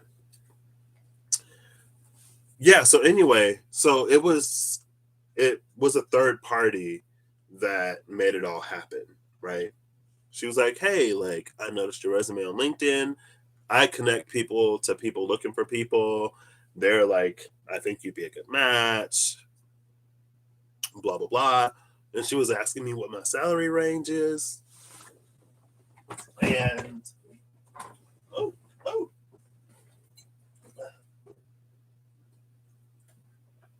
well, the ranchada fell out of my refrigerator, so oh girl, when did that happen? I'm gonna finish it. If you are not of age, do not replicate what I am about to do. If you are of age, do it responsibly. I set my videos to not for children, so I don't care that it's not even 8 o'clock in the morning.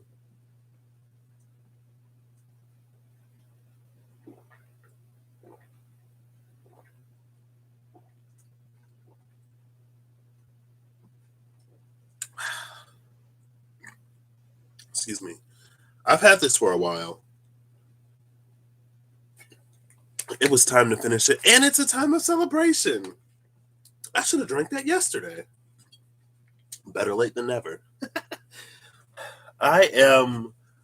I'm a day drinker. I'm a night drinker. I'm an evening drinker. I'm a whenever I want to drink, I drink. So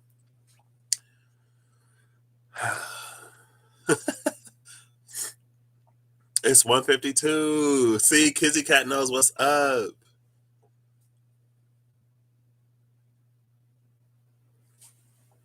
The breath hold will test negative. Wait, wait. Oh, that breath hold will test negative. Yeah, see. I know I'm fine. what are you What are you talking about, Russell? What do you mean? You haven't drank before 8 a.m. since college. Now, typically, I don't drink before 8 a.m. That's typically either because I don't have alcohol or I'm not awake. I remember keg and eggs. Oh gosh. Like there was this it's a bar, it's her food, stacked pickle. And more Pisces stuff? I guess so. I'm a Pisces. It's part of the territory. Um there's a breakfast beer? What? I'm not a huge beer drinker. Exactly, Kizzy Cat. It's always 5 o'clock. That's how time works. I am tuning to the frequency where it is not the morning, and drinking helps me do that. I'm kidding. You've heard of Wake and Bake. Now there's kegs and eggs. Thank you, Rob, for enlightening us. I appreciate it. Ever the wise teacher you are. I'm always learning. Um, but it was like 10 a.m. and they served food. And I was like, hey, I was like, what's the shot of the day? And she told me. And then there was this other shot. I got 2 shots. They were really good. And she's like, oh, I'd try them, but like it's a little early to be drinking. And I was like, okay, girl, call me out. I loved her though. She was awesome. There are a few people. Only like the only time I drink really is if I'm eating. And so like when they had half price appetizers, I would get a drink with the appetizers. When they had fishbowl Thursdays and half price appetizers, then I get a fishbowl and eat. And I've thrown up in the bathroom twice at the same bar because I ate too much. I ate too much and then I drank too much on top of it. So, and I'm not proud of it, okay? Who would be? But one time I threw up in a urinal because I was freaking out and somebody went to the toilet right in front of me. And then my friend was like, why didn't you just throw up in the sink? And I was like, oh my gosh, I didn't even think about it. I wasn't like in the urinal, but and I grabbed paper towels and like I did my best to clean it. I didn't just leave it there. But anyway, anyway, that's beside the point. I was gonna drink some water and it fell out of my fridge. So I was like, why not finish it? I'll finish it. It's been down there forever. Now they have them try to cold brew. Like what? How can you why do you call it cold brew and expect me to not day drink? Yeah, they do cultivate wisdom. For some reason, it is Friday. I was gonna say it's a Thursday, Russ. What are you talking about? It's Friday. Yesterday apparently didn't happen in my reality. Um, because I guess I didn't go to work. I forgot that today was Friday. Maybe tomorrow I'll forget that it's Saturday. But for some reason, I used to be able to like just eat and drink and eat and drink and eat and drink. But then I guess after I reached a certain point, my body was like, nah, I can't overeat anymore. And after I eat my fill, if I drink, it's like it has nowhere to go in my stomach. And so it just comes back up. You barfed walking across the street. The whole length of the crosswalk. Oh my God. Oof. Maybe Skywalkers. I have no clue. I remember, I don't think it was alcohol related, but I remember one time in a chemistry class, somebody like got up and they were walking real fast trying to get out and they like projectile vomited as they were trying to walk to the bathroom. And it was like, that happened. I was like, okay. But anyway, enough about drinking. I had a dream last night that I said the F word. I don't remember why. I don't remember what the context was. I was like, what? I'm out here cussing now? Apparently. You're afraid to drink in public? Oh, snap. Yeah, I was an RA in the party dorm, so cleaning up vomit was a part of it. It just happened. Can't remember if it was alcohol related at school.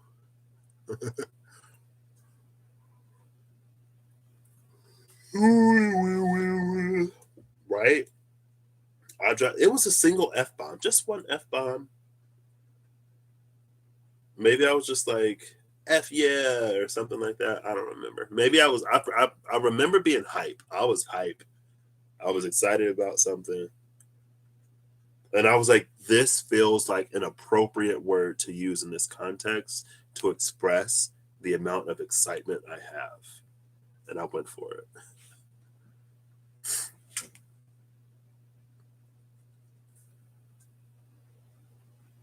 Oh, is Confession Friday going to be a thing now?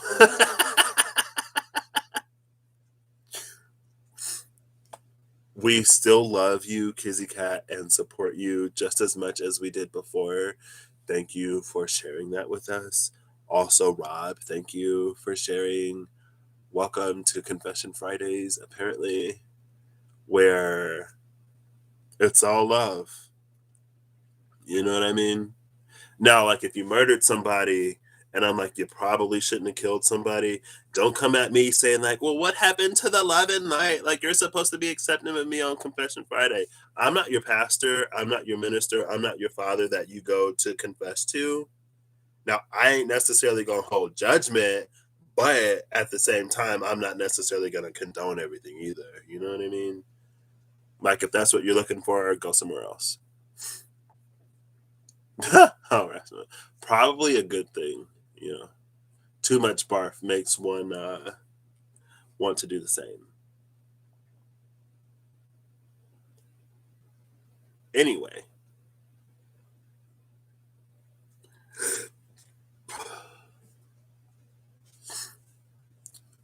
you heavily dislike the D word, prefer an F bomb any day. You crawled through a McDonald's drive-through drunk in 1988. Oh my gosh, did they give you food though?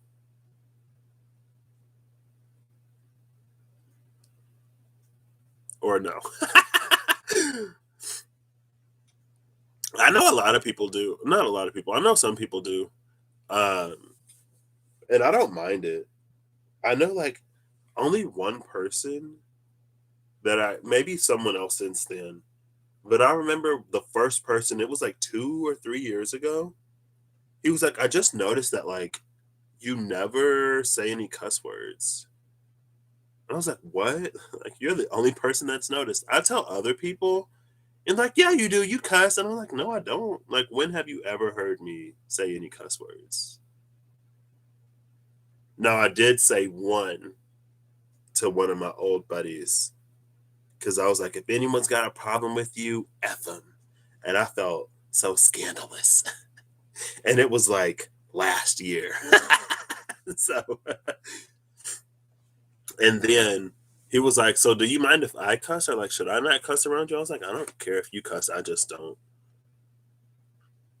Holly was a hot mess express. Thankfully, they were they were closed. I feel like the fact that they were closed makes the story even funnier, but the situation just like okay. Imagining a zombie like crawl. He's like, "Give me a Big Mac," and like no one's there.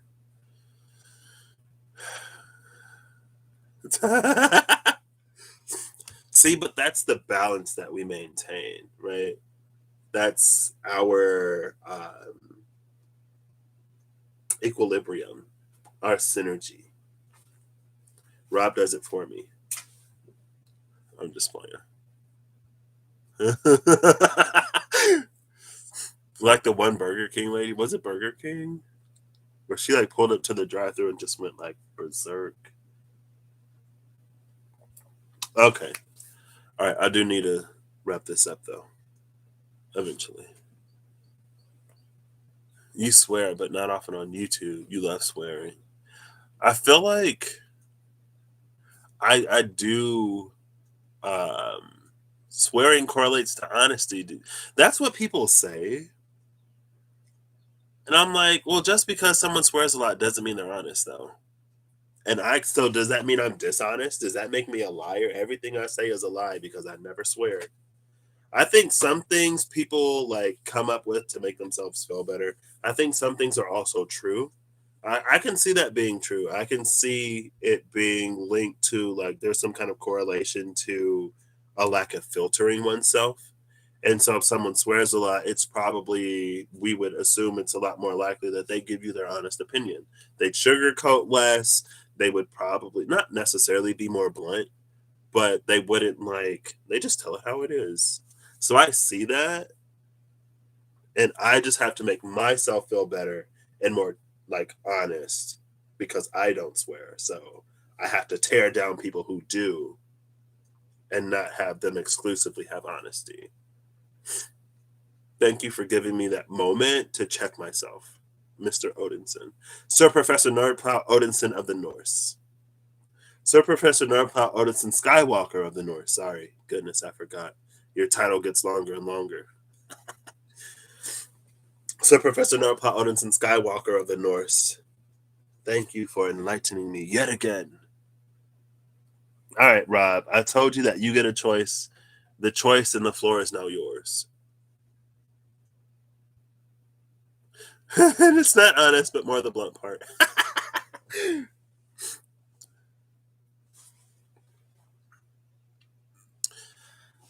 See, I feel like if the internet was a thing in my youth, and it was, but not to the degree that it is now. Um, I don't know. I didn't really do much. Okay, while you're thinking, Rob, I'm gonna go to the restroom because I got a potty, and I'm also going to covertly dispose. Oh, okay. Oh gosh. It's funny that you pull me to the Angelariums because the Chichen Itza Part 2 Libra season on Rustling Around, Russ, it reminded me of what came out in the Angelarium like last year.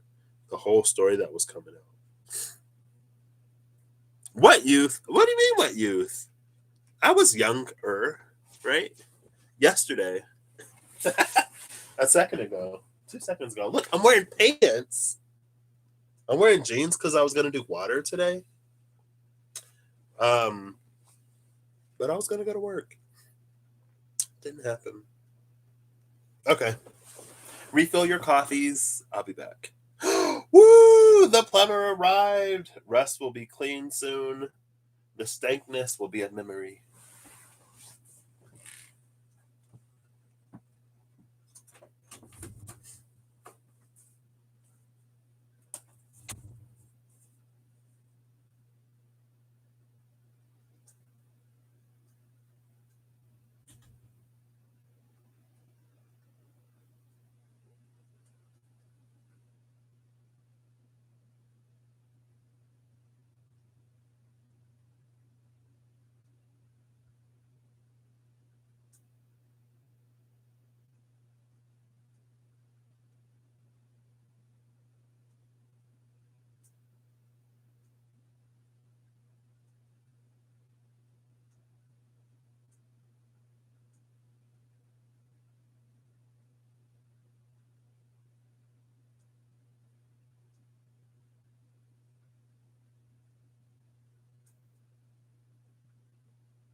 I have returned. Oh, you can see my tissue box.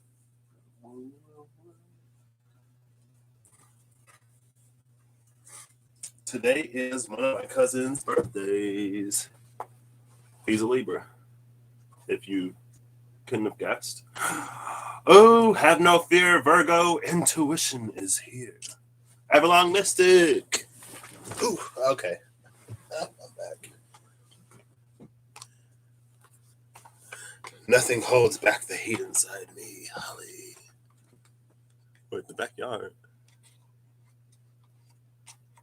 And I'm no plumber's mate. Right.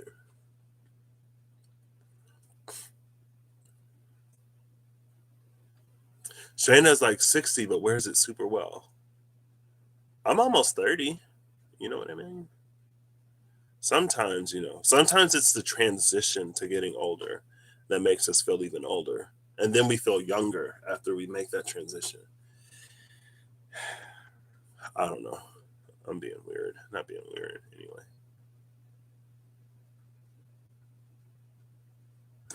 That's what the backyard is for. Oh no. You should Uber coffee to work. Or if you get more coffee and you're late and you give people coffee, maybe they'll overlook it. Maybe not. I hope that plumber is all that he's cracked up to be. Ah, Skywalkers, I see you. I see you. I appreciate that.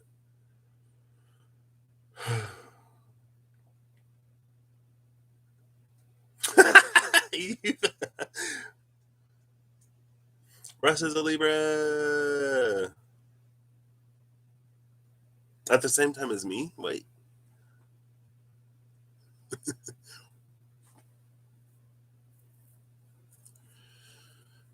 Donuts is the key. Oh, I had a donut from Casey's the other day. It was so good. What? Shayna's like 36. Wow, Rob. Okay, well, let me clean this up. I'm up here thinking, I was like, I still need to go back and watch. Oh, yep, Shayna's 37 now. See? 37 is a 10. That's like Wheel of Fortune year, right? A 3 and a 7, that's like, that could be spiritual catalysis. Oh, 7 is a spiritual. She like Benjamin Buttons. Ooh. 2 cards just came out. Bottom of the deck is the Thinking Man. 46, which is another 10. Adjacent possibilities and storm warning. I kind of like adjacent possibilities and storm warning because it feels like the closing of doors that shouldn't be opened. So perspective is important here. And maybe there's going to be like trying to find the perspective with the Thinking Man energy. Or maybe there were doors that we took in the past that led to stormy things. It's reminding me of like a cartoon where they open a door and it's like there's something behind the door that shouldn't be behind the door. It's like you open the door and it's like a blizzard. You open another door and it's the desert. You open another door and there's some like huge tentacled monster.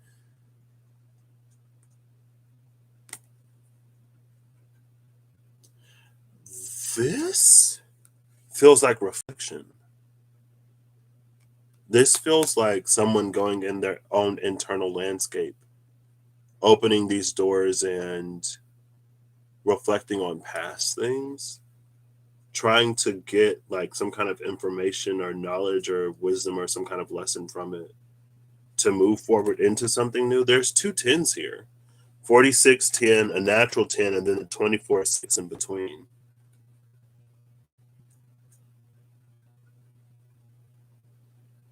Or maybe there's an energy where lessons have been learned, and so some of these doors will close. Storm averted, right? Take it as it resonates. Oh. I'm just going to clear these away before I get the angelariums down because, right? If you look like that at 60, you'd live to be 500. Sometimes I think a long life is well, never mind. Not anymore. I don't think that anymore. Oh, okay. Yeah. None of these are 30 are well, here's a 34 7. The thinking man, the doors of personal healing and happiness, and seventh chakra archangel Uriel. See, with this energy, it's like there are certain things that could not be received unless this personal healing and happiness happened. And again, it's the same thing as the dry desert. Here's the resolution to dry desert energy. I don't know what that pregnant man was. Pregnant man energy came out just for us to have a low-key good time, I guess. Or a high-key good time. I'm kidding.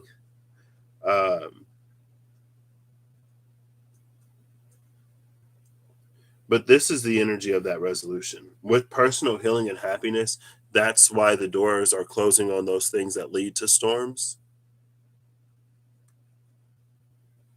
It's like you have a different perspective. Or it's like more options. It's a feeling of having choices where you otherwise wouldn't have thought that you did have a choice. Maybe realizing that in some ways you've always had choices. It's just the choices that you were making. Maybe some things will be options now that weren't options before. Maybe you'll be able to rationalize something now that this personal healing and happiness has happened that you weren't able to before. Maybe you'll see what spirit has been trying to get you to see in one way, shape, form, fashion, or another, maybe for quite some time. And then number 29, the world. I'm trying to put these cards back. That's why I keep. Oh, crap. Oh, wait, I got them back. Okay. They don't fit in the box nice and neat. That's why I usually put them in halves. But anyway. Anyway.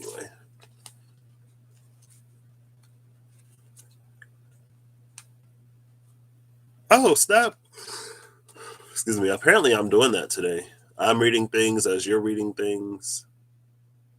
Watch out for a portrait with an only in it.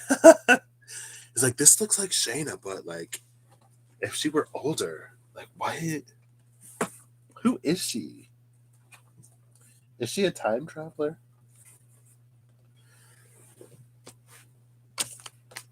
Okay, let's put these back.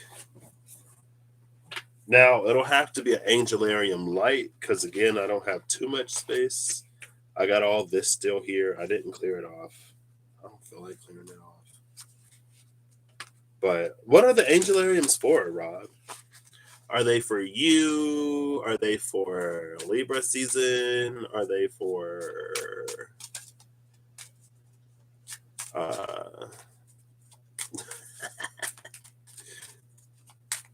final message from the Enchanted Dream Oracle, please? Where's Matthew? Matthew, if you're watching this, hello. Or if you see this later, hello.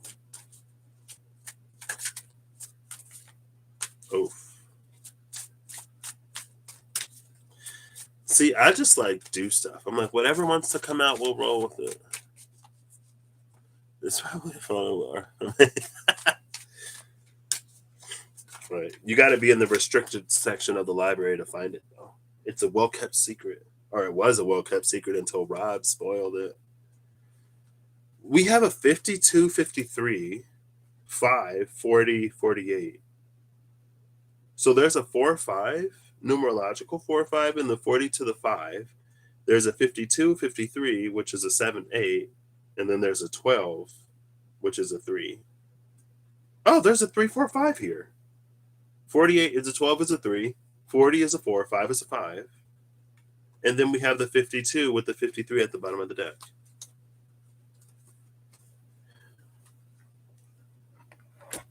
Nothing's gonna.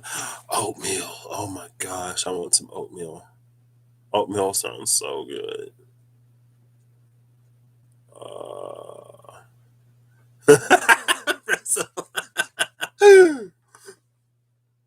What was one of those old movies? It was like it was a black and white movie, and they were like, this person is holding something up to their ear like they're talking on a cell phone. Is this a time traveler caught on film?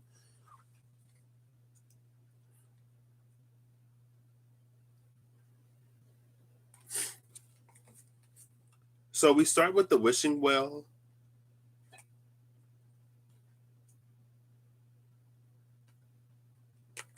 There's a 3, 4, 5, 7, 8. 6 isn't here, which isn't surprising because goblins is number 5. So we start with the wishing well,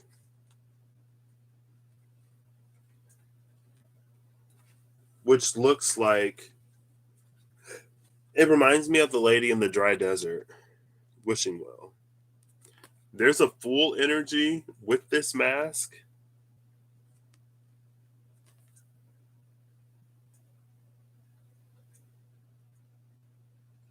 There's also something about her dress. It was a Charlie Chaplin movie. Okay. Russ knows what I'm talking about. Russ knows. But then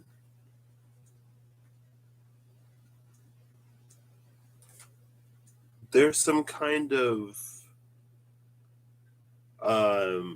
is this the Nightmare Before Christmas? So wishing well and follow the leader. And there's a clock on the tree, which makes me think that there's a door in the tree as well. It leads to a land before time.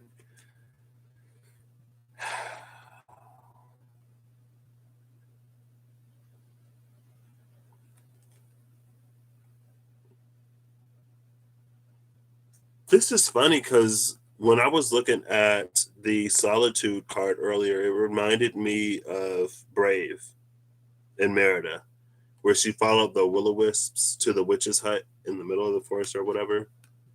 Because it's like she made the wish, now these are leading the way. Or if you've ever played a video game that has like those golden trails that tell you where to go.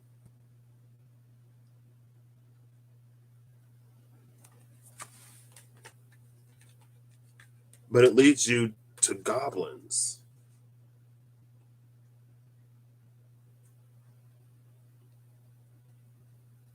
And it feels like some golden crown energy here. Like that's a crown or something.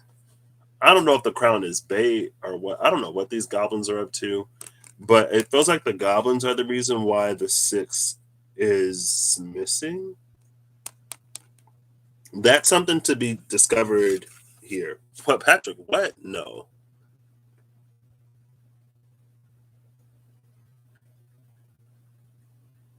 The horrible mosquitoes in the summer. What? Hey, Caribbean Queen. Oh, oof, don't go to Alaska in the summer then. Oh my gosh. Look who it is. The eyes are a different color. But you see that? Where's my pointing pen? You see that? Right there. Maybe somebody is watching. But it feels like another genius loci. But it's the genius loci of a different place. And so there's almost an energy where the genius loci of the place, goblins gobbled the 6, exactly. That's why 6 is afraid of the goblins. Because the goblins gobbled 9. And there's no 9 here either. No 6, no 9. It feels like the genius loci of the place is sniffing you out, or sniffing us out. Like we're getting stankness, not necessarily by a certain energy, but by the realm of that potential itself. And it's almost like if the realms are made from the bodies of giants. Behind the veil, genius loci, exactly. It's like if certain realms are made from the bodies of giants, it feels like the spirit of the giant lives within that world. Now, outside of that, it's just like land has, just like Earth, just like different places, it's a genius loci, right? And so I don't know if there's one to exit and one to enter. I don't know. It feels like,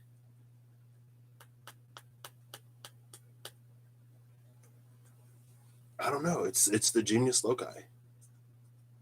And once you pass that stankness test, it's like you just sort of find yourself stumbling upon this tree. Ah. So goblins are sitting at the base of the tree. Imagine there's like a forest up here, right? And if you pass the little stankness test, then the door in the tree opens up and you get to that other world. And now we have the magical map shifter. The magical map shifter almost being the frequency of the in between liminal space that you transit from one into the other. And it's funny because Russ was like, "Did I wake up in a parallel reality today or something?"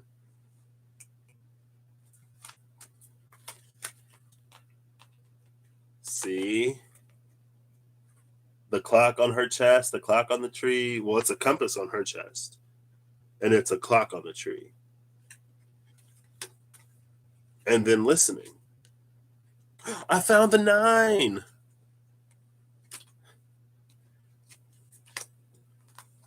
52, 53, 54.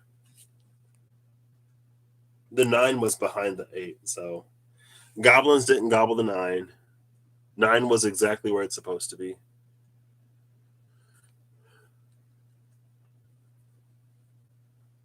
Cindy said that the 3D realm is the newest dimension the other day.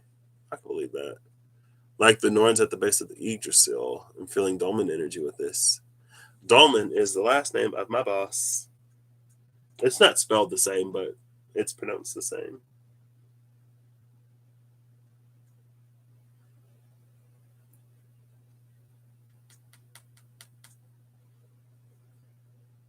See, this watcher,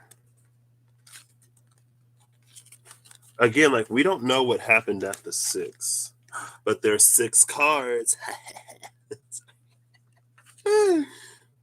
It feels like this watcher, again, like the eyes are green.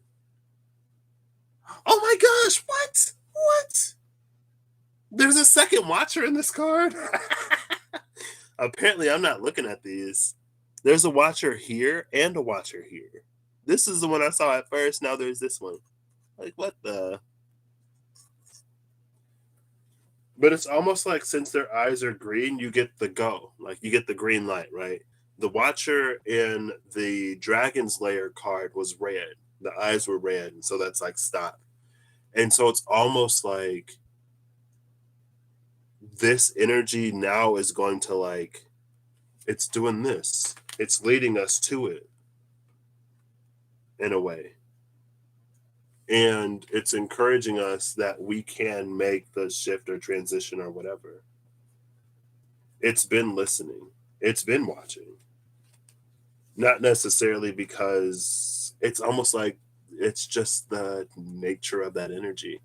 Just like the angel, Eve, I forgot who it was, but just like the angel that sits at the base of the tree, that sits at the roots and records everything, he's not necessarily watching you in particular or me in particular or anything in particular. He just records everything. And then under this, again, it's the dry desert. So going back to 4, right?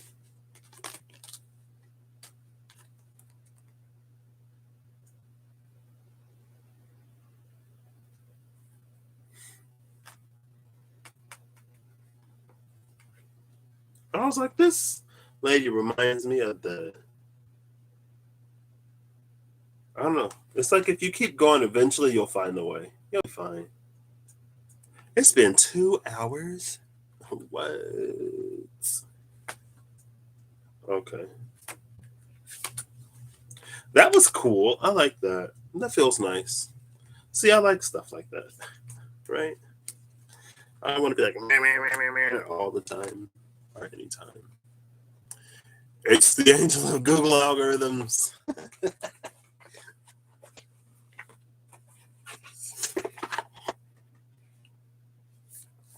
The 6 is the balance that we seek with stankness. 10-6, is that somebody's birthday, Holly? Is it your birthday, Holly? Is that the 10th of June or is that the 6th of October? The 6th of October is my cousin's birthday. He's a Libra. We had an interesting relationship growing up.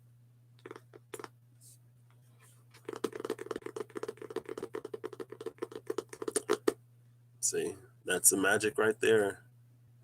Cindy said that the 3D was the newest, and then the chat was made anew. The new moon in Libra is on the 6th? What? Oh, you're 1020. Okay. Holly's a Libra. Is that 1020 or 2010? Well, there is no 20th month, so that answers the question for me. The dates are written day, month, year instead of month, day, year at work. And so now my brain is like, your dad's is the 6th. Gotcha. Nice. Happy early birthday to both of you. Happy birthday and early birthday to all the Libras. Happy early birthday to the Sagittariuses and the Scorpios and the Capricorns and the Arieses and the Pisceses and the Aquariuses. Happy early birthday to the Virgos, right? Next year. Hopefully you'll be here with us. If not, happy belated birthday. What am I doing? I'm putting these away now. Okay.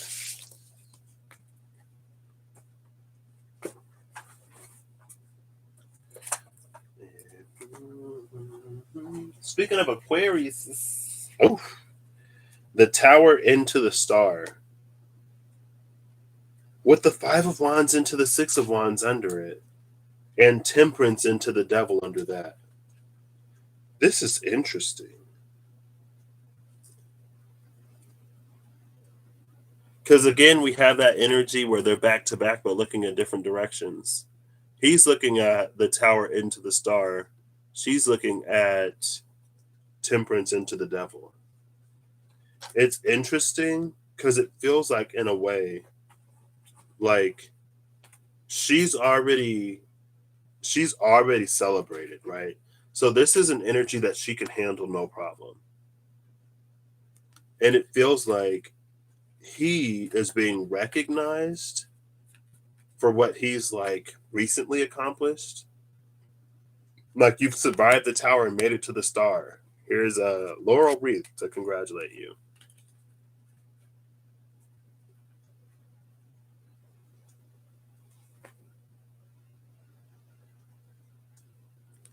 I don't know.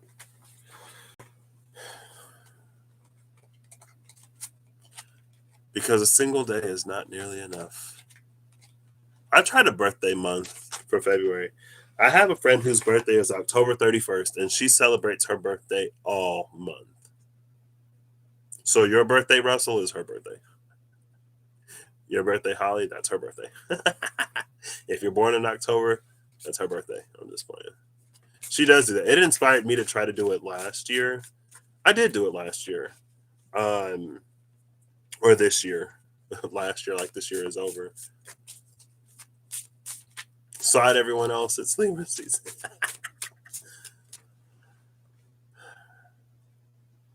Wait, is it really? Oh, within 7 days of your birthday. Okay.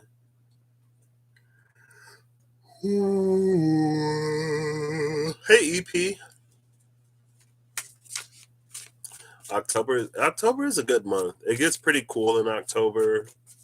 I don't have any complaints. You on the month, she doesn't. Well, one is at the beginning, one is at the end. So she's not even a Libra.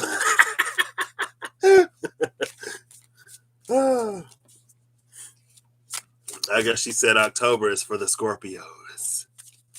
Halloween is like the only holiday in October. You know what I mean? Or All Hallows Eve. October, Scorpio season. I'm just playing. Who is this? Oh, this card came out again. So Justice into the Hanged Man came out in the In-Between Tarot. At the bottom of the deck is another card I see. It's the Hermit into the Wheel of Fortune. Under the Hermit into the Wheel of Fortune is the Devil into the Tower. The Devil into the Tower is the card in between Temperance into the Devil that the woman was facing and the Tower into the Star that the man was facing. So this is an energy that's in it. And so it's almost like the feminine energy within oneself is going to have to put its power into play, while the masculine energy within oneself is in a space of being recognized or something like that. I don't know.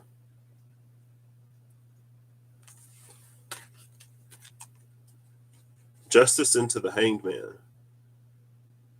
I feel like Justice into the Hanged Man, not necessarily in the context of this, but in general, Justice into the Hanged Man can maybe almost be an energy of like,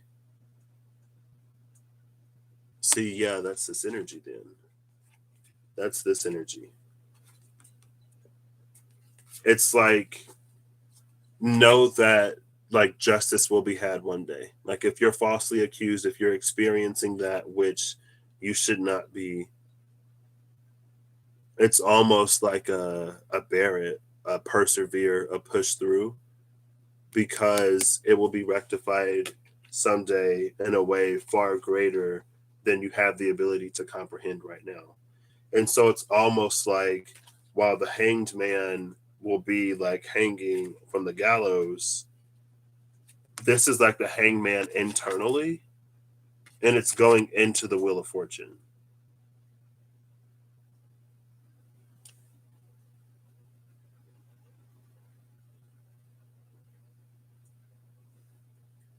And there's some kind of song here. That's the Russell thing. Music and sound and vibration and frequency, that's a Russell thing. I don't know nothing about music. I just like to hum and sing and whistle.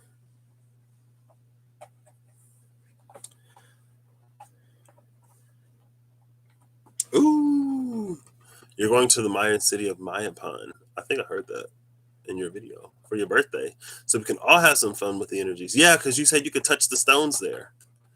What was interesting to me. Oh, good morning, EP. Gotcha.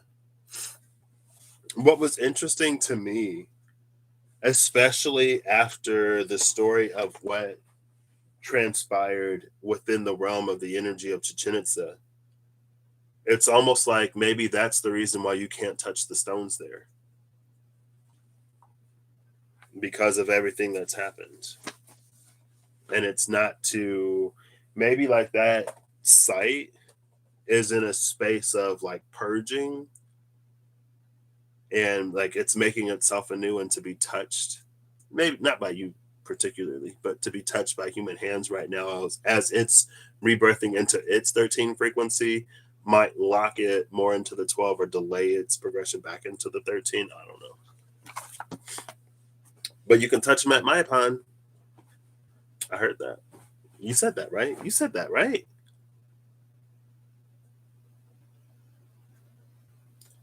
Where's this book? Oh, it's right here. Okay. All right. All the cards are put away. Now I will grab the Angelariums like 20 minutes later. Oof. Let's see. Angelarium.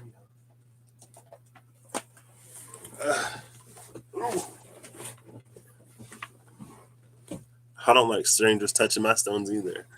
It depends on the stranger. You know what I mean?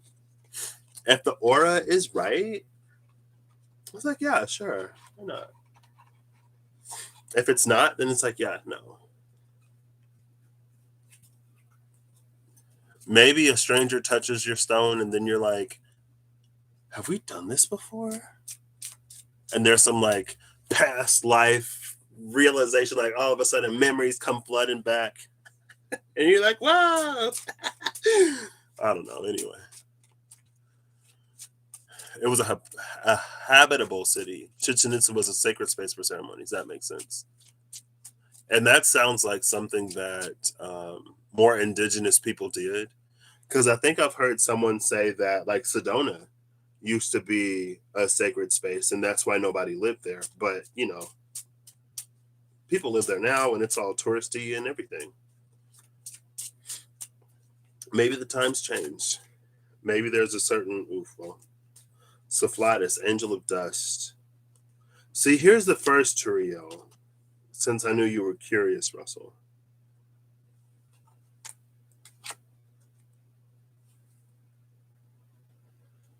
Here's the Turiel with the other red snake. Angel of the Mountain. And then here's Cephalidus, Angel of Dust, who is the title card, or one of the cards for year 2. The other one is Muriel, Angel of Cancer. The Angel of Aquarius is behind the Angel of the Mountain, though. And the Angel of New Life is behind the Angel of Aquarius. Interesting. And then there's Samyaza, Angel of Pride, with the white snake. So I guess I got to take Samyaza now. And then Gabriel, the Golden Herald. I'll take Gabriel because the Shadow of the King of Swords was holding a golden or yellow book. So now that's it. The stage has been set here. I don't even know what this is for. Hey, Rob! Rahab, Angel of the Deep. These cards brought to you by, courtesy of Sir Professor Nolpau Odinson Skywalker of the Norse. The Angel of Libra is, I don't remember. Oh, Zuriel. Okay. Oh, wait. Oh, snap. Okay. Oh, okay. Well, who's this? Oh, wow. What's happening in the Zodiacs? We have our resident astrology buff, Sir Russell from Ingaround himself.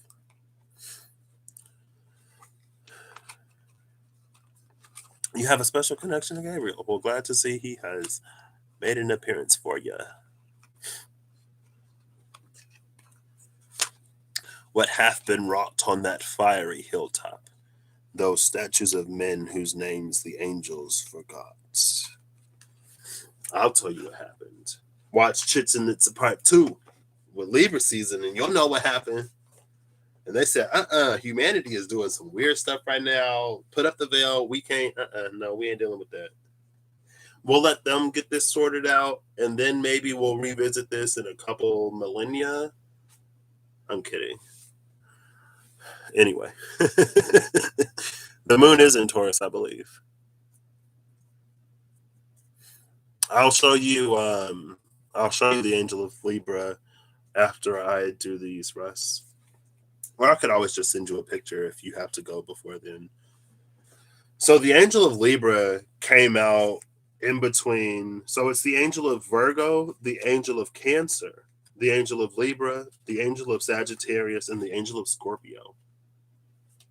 It goes Libra, Sagittarius, Scorpio, which is a little bit out of order.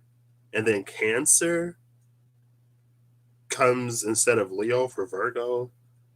Well, Leo came out yesterday, so we know where the Angel of Leo is. The Angel of Leo is trying to break the sky to get us to see the light of day. The Angel of Leo is busy helping a world that struggles against the darkness. So Cancer has had to step up in its place.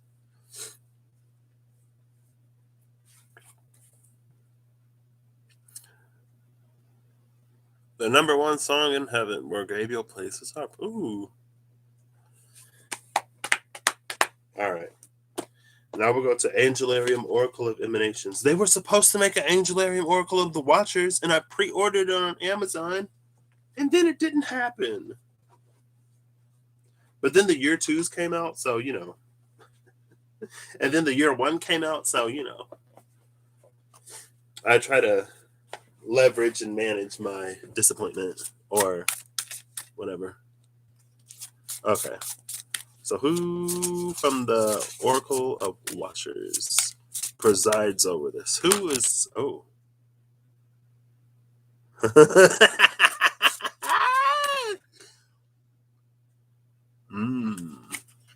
Ooh, Sandalphon, Angel of New Life again. And Sahakiel. Okay, I'll take these three. And then there's wisdom behind it. I'm not going to take Chokma wisdom, but it's there.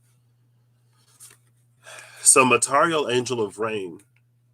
And then behind Matariel was Sandalphon. And Sandalphon is already on the table under or after the Angel of Aquarius.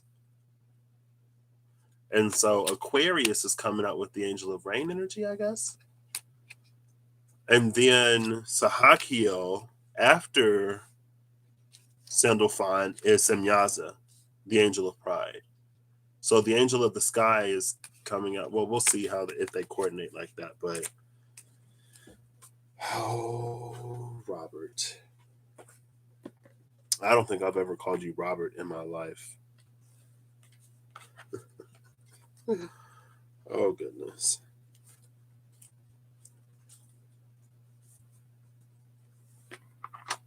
Hey, Twitty.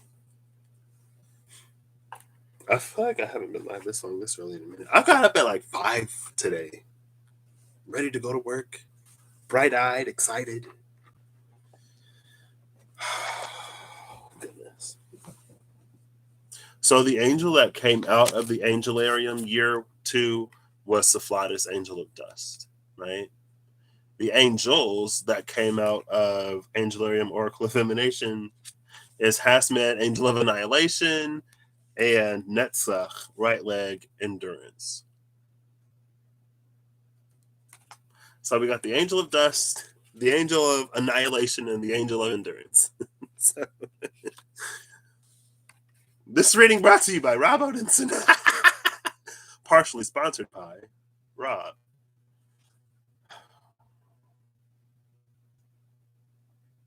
What's interesting, though, is like right off the bat, this reminds me of the Justice into the Hangman, with the Hermit going inside while the Hangman is hanging and moving something in that space. And again, it was that like, endure it for now, it'll work out better later. See, but that also came out before with sacrifices, right? I don't remember exactly where sacrifices came out, but it was the energy of like, sometimes you have to do, it was the 6-14-21. Sometimes you have to make like hard choices in the moment to lead to greater satisfaction later. And it's the shadow side of the energy and the Threads of Fate Oracle cards that wants to be free so badly that it doesn't do in the moment what it needs to ensure the freedom later. But everything comes with a cost and with a price, including freedom. And a poorly like won or a poorly encountered freedom will just come with more subjugation later. Right? Because it's like, oh, everyone's free, everyone's doing this, everyone's doing that. Well, now all of a sudden, no one's doing this anymore because no one wants to, but we need that to be done. So now it's like, well, we could take turns rotating, right? And we'll start with an honor system because we're all about freedom. We're not going to force anyone to do anything, but we'll agree to all share this burden equally. And then someone's like, yeah, well, I don't want to do it, so I'm not going to do it. And you're like, well, it's your turn. And you're like, yeah, but we're doing this thing where we're all free, right? So I get to choose, and I choose not to. And you're like, okay, well, we didn't want to do it, but we did it. And it's like, well, you chose to do that, right? I'm choosing to not. And then it breaks down.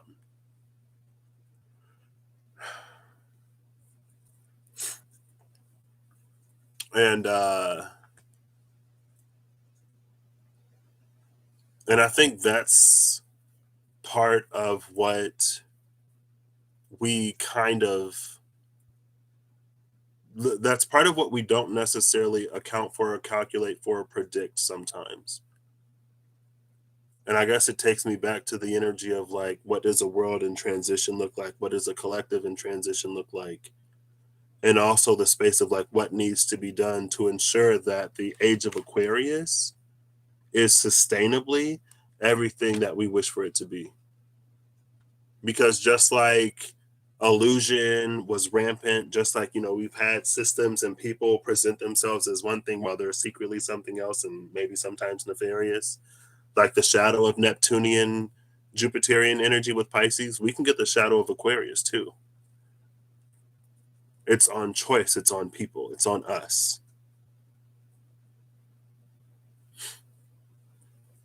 And an age ruled by Uranus and Saturn.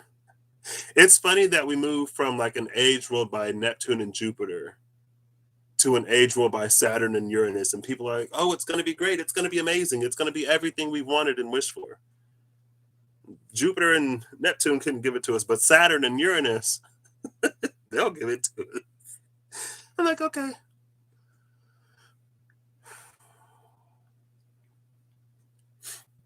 Anyway, not in a barn raising. They do that in the day.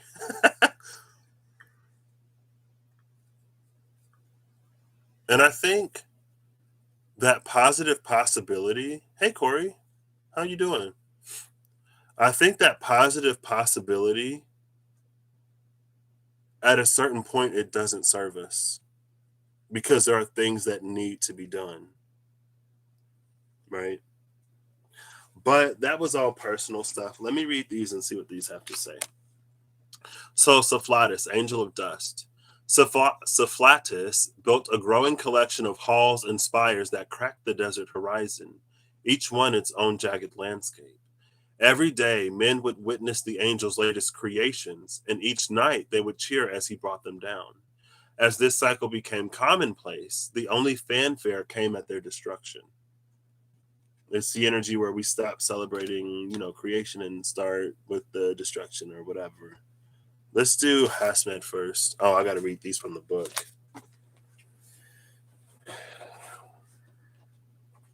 One second. Sir Flatulence. Don't come disrespect. Don't be disrespectful, Russ. I'm not trying to have these Angelarium angels mad at me. So, you ain't got TV. You don't have a life. You don't have anything to do. What are you running? What are you rushing for? Yeah, and we fall into the overhype of it too. Ooh, Corey just pooped. So Sir Flatulence is Corey. Gotcha. I'm just playing. So Hasmed. Oh, there's Gabriel. Angel of Heralds. Angel of Heralds. Oof.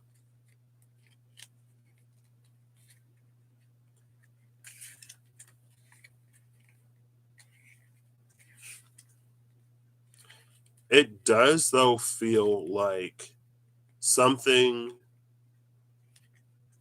is in a space of shifting, because it feels like almost like the energy of that Knight of Swords earlier. It's almost like we're shifting more in preparation of what's coming next. And so it's almost like sacrifices have to be made in a way. Sacrifices in terms of maybe it's like if the divine is to have any faith in a humanity that gets it together, if the divine is preparing us for what comes next, then there may be like paths that were led down, things that we're drawn to that we don't necessarily see as serving an immediate purpose, right? It's almost like the kids, right? If they're like, well, like we're at war right now, shouldn't you be teaching us how to fight? Shouldn't you be teaching us like how to go survive out in nature? Shouldn't you be teaching us the ways of the sword and not the word?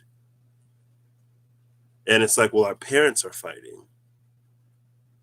Now, while the Knight of Swords is teaching his brothers and sisters, and the Knight into the Queen of Swords in the in between, the Scottish Picts had won the fight in the ace through the 10, right? So outside of the court, everything was being resolved. And so within that suit, in the in between tarot, it was a good choice.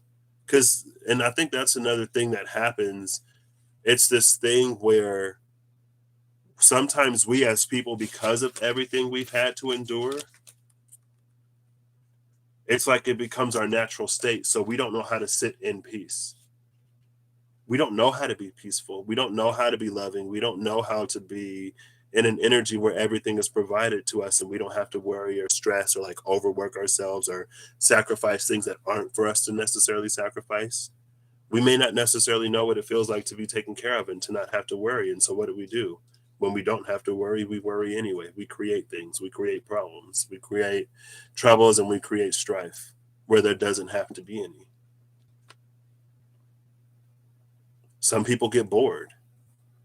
It's like you work for years and years and years and years to retire, and then you come of retiring age and you don't want to quit because it's like, well, it's something to do. And it's like, well, don't you have anything else to do? Isn't there anything that you're passionate about? Don't you want to live your life?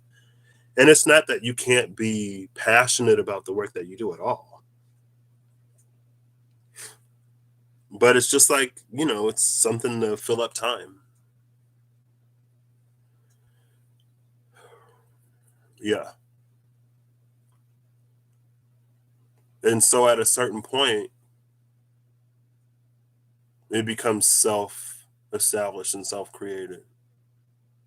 It becomes something that we hold ourselves in. And that's when it's this energy of like the things that we want, we don't really want. It's when it becomes this energy of like where we start to actually desire things that aren't great for us. You know what I mean? People as people, we've been there. Get hobbies. Shayna's like, ew, who works for fun? I'm like, behind. It's fine. Talking about poop. Behind. I like that, Shayna. That's funny. 5:55 there. I woke up at like, oh, you too, Shayna. Thank you.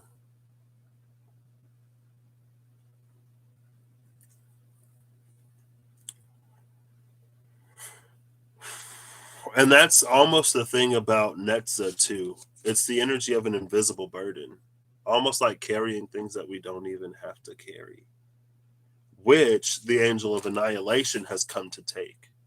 The angel of annihilation is like he comes to take that which no longer needs to be, but it's stuff that we hold on to even though it's not there.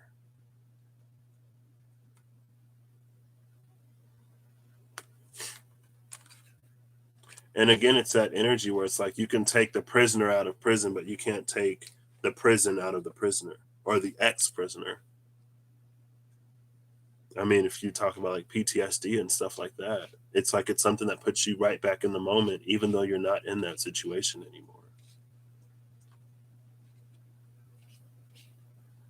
Which also speaks to the energy of endurance that came out earlier. So going back to the Four of Cups, or the Four into the Five of Cups, and the 10 of Wands going into the Ace of Wands, where it's like where we can make those 12 frequency decisions of like, I've already invested this much time and energy and effort. I might as well see it all the way through rather than making that 13 decision of like, when you're guided elsewhere, go. And then you find out later, wow, I could have went and did the thing that I wanted to do. And it's like, yeah, wow, that's why we told you to go and do it because you could have, because this was going to happen. Going back to adjacent possibilities in the storm warnings.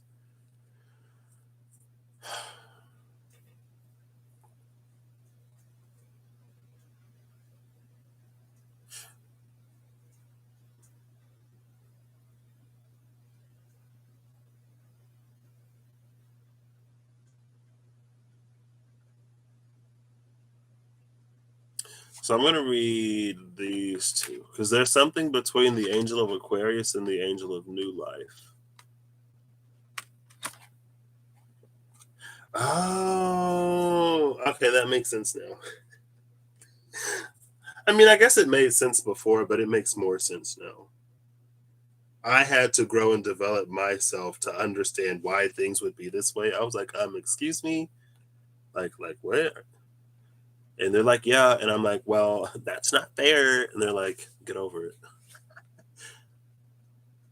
The process of creation requires us to draw something from within and bring it out into the world. We take the experiences and emotions that have been given to us and pass them along, the good, the bad, beauty, and pain. Those close to Cambiel, angel of Aquarius, know this process very well. To enrich those around us, we sacrifice a little piece of ourselves, pouring out our hearts in the hope that another vessel will take a drop of it with them. Upon fertile ground, life stirs and stars. Called from the shores, our children come home. The beginning of a new life. Farewell to the old one. Sandalphon, angel of new life.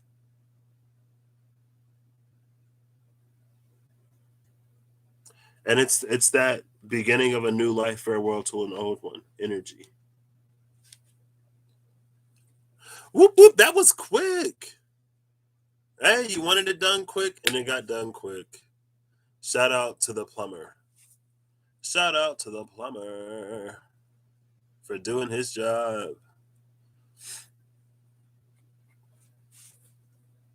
So that's these two.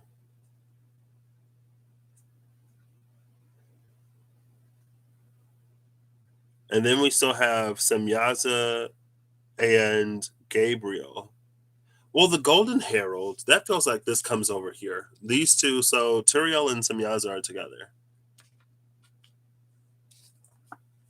So, Gabriel, the Golden Herald. This Golden Herald embodies those transmissions which are most important. Words, sounds, and pictures that carry a huge impact. Sometimes the results are glorious and sometimes they are terrible. Either way, there is no way to hold them back. When the herald lifts its lantern, everyone will see it. There's no escaping it.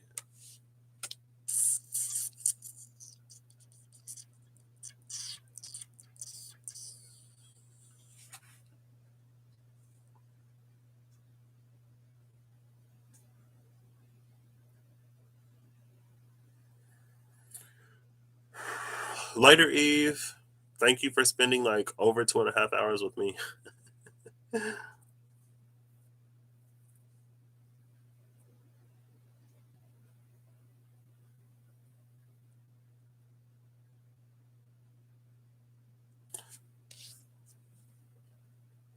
There's a void energy here.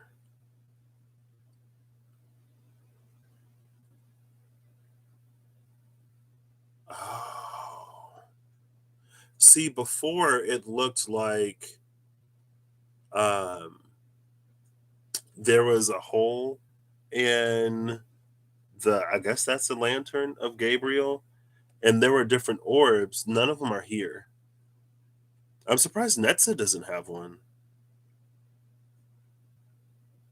Unless Netza's orb is like the shadow of this huge thing right there.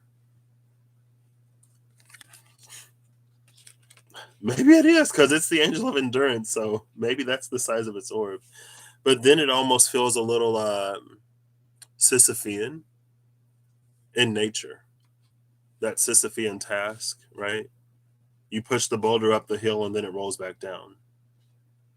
Apparently, um, in Greco-Roman mythology, they love to do stuff like that. You push this boulder up the hill and it rolls back down before you ever get it up there. You get your liver pecked out every morning by this giant eagle, and then at night it regrows. Or you're forever thirsty and you're standing in a body of water, of fresh water. But as soon as you bend down to touch some in your hands, it flees. It's like, okay.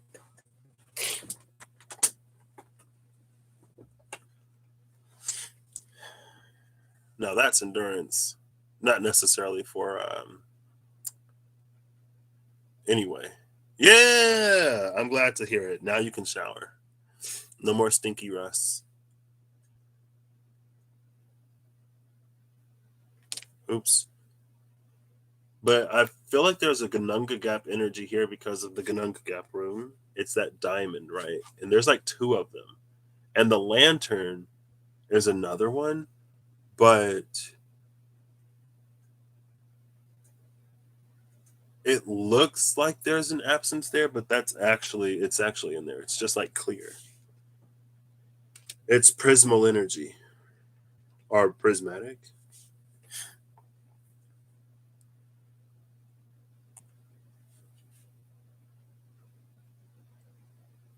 For building thighs. Okay. Sisyphus squats. It'll make you strong. And that's what endurance is for, I guess. And it's not to say that there wasn't a time for that and that there wasn't a reason for that. But times are shifting. Things are changing. And again, it's that farewell to an old life, hello to a new one type of energy. But it's like they're attachments to our old life. And maybe those are the watchers that watch the exits. There are watchers that watch entrances and watchers that watch exits. And to be granted an exit and not yet receive an entrance is to be in between, maybe? I don't know. I don't know. You did squats last night. Shout out to Rob for sticking true to everything that he says. I remember when Rob was like, "Hey, like we should do this," and like the very next day, or maybe even later that night, Rob was doing it. I was like, "What? This isn't something that we just like talk about and then talk about again, and then a few weeks later we go, oh, remember when we were supposed to do that, but we still don't do it." I'm like, what? It's like, no. I know a bodybuilder in NYC. I went to school with him. Gotta walk the walk. Yeah, that's why I don't talk about stuff like that, right? Necessarily. I have been like, I need to cook more. Anyway, see the prismatic thing about this. I'm not gonna get into that. Let's see what Turiel. So Turiel, this is the other angel, Russ, the other angel of the mountain. But they're called Sissy Squat for Muscle Marys. What? Making a protein shake right now. I've had a few protein shakes back in my day, but I don't think we're talking about the same thing. Anyway, so the first watcher of the East, the land where the sun rises, the way Turiel carried his massive stature was a matter of public spectacle. His feats of strength were sometimes put to good use, but often bled into showmanship. The praise people showered him with seemed to sustain the angel almost as much as food and water. This is the Turiel before the events that transpired and happened that got Baracchio killed and Sutario killed. When Armoros was like, "Oh, we shutting it down," when everybody like changed how they thought about Azazel because he was like, "You taught humans how to do this," and he was like, "I didn't think they was gonna do this, but they did." Like before, Turiel is like almost like, "Oh, I was next." He's like, he's all showing off and they're doing whatever. And then, they start trying to usurp power and stuff like that. And now Tyrael is like holding on to that which he must guard from the greedy others. He feels the weight of them like an avalanche.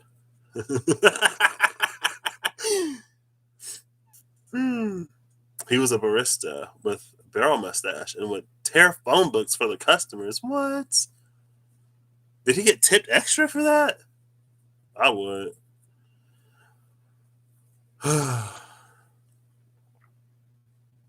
and Samyaza, Angel of Pride. As the angel sang, a single speck of something passed through the light and cast a tiny shadow down on the earth. Beneath the stars, that shadow looked back at the heavens and saw himself for the first time. He gave himself his own name and turned his back on the existence he'd been granted by the universe. One by one, Samyaza called out for his brethren, and they bowed to meet him.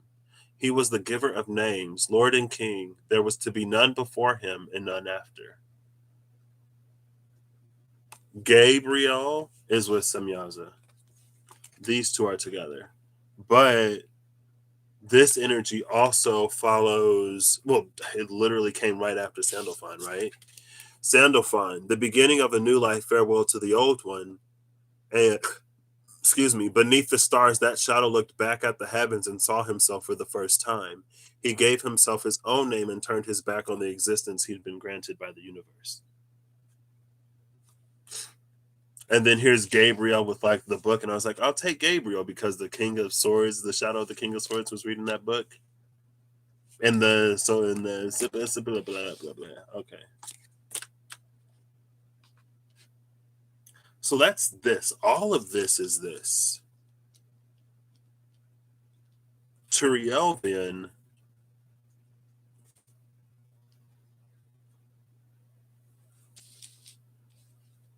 sits somewhere in between.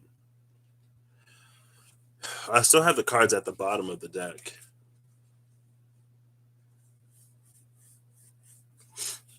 Yes, he did. Okay, nice.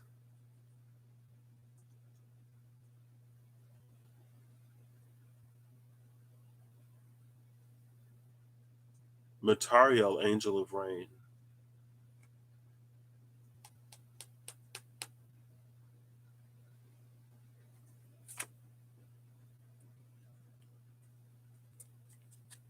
Sandalphon, Angel of New Life. Sahakiel, Angel of the Sky.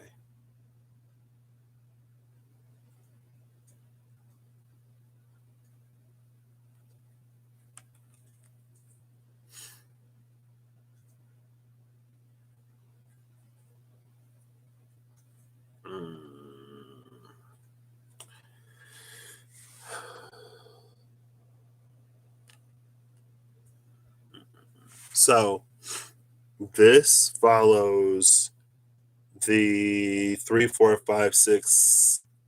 No, 3, 4, 5, 7, 8. Oops. This follows the 3, 4, 5, 7, 8.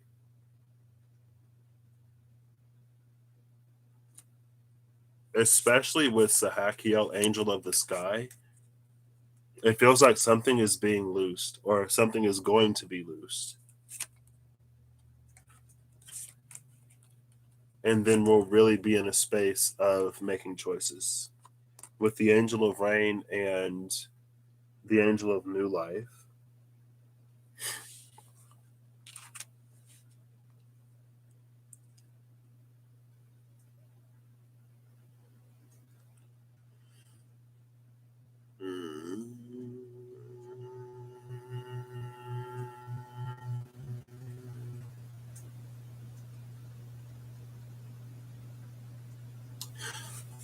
These two go together. Turiel and Samyaza. So Turiel returns to who he was. Right? Not necessarily the showmanship. Well, it's almost like showmanship is one of those things that can be kind of relative. It's like one of those energies where someone with low self esteem or who has low self worth and self value will see someone who has self esteem and self worth and self value, and they'll overly inflate that to the point of ego. And it's like, no, they just don't hate themselves. You hate yourself. There are things that you can't love about yourself.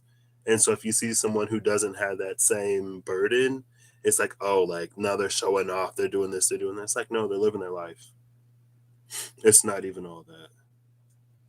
And I had a friend who was like that. He was like, I don't like this guy because he acts like he's like this and he acts like he's that. I'm like, this, and like, he's a pretty nice dude. And he's like, but he had a lot of self worth issues. His birthday is this month. He's an October Scorpio, I think. I'm pretty sure he's an October Scorpio and not a November Scorpio. Anyway, yeah. Now it is like sometimes it is like showmanship, sometimes it is ego, sometimes it is trying to overcompensate or whatever. But that's not always the case. And it feels like Semyaza, Angel of Pride, would be one who can see Turiel for who he is. Because it's almost like when we look at it as like, oh, you're just trying to show off, you're just trying to do that, we lose the truth of the person. We lose the truth of the person because of the truth that we hold of ourselves. November Scorp is greater than October Scorp. Ooh.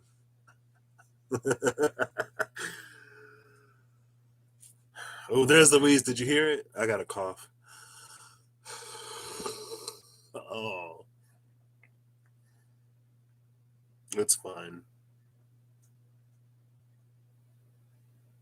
See, and it's like two snakes who aren't like threatened by each other. The white snake and the red snake, and then they form the Kundalini energy where they can both be whatever, right? Where one doesn't have to be any less than to make the other one more comfortable, and one doesn't have to be any more than to make itself more comfortable.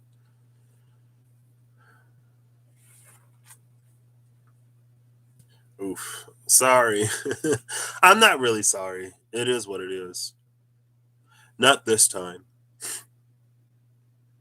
I do wish, though, that our hope that you can love and value and appreciate yourself for all that you are.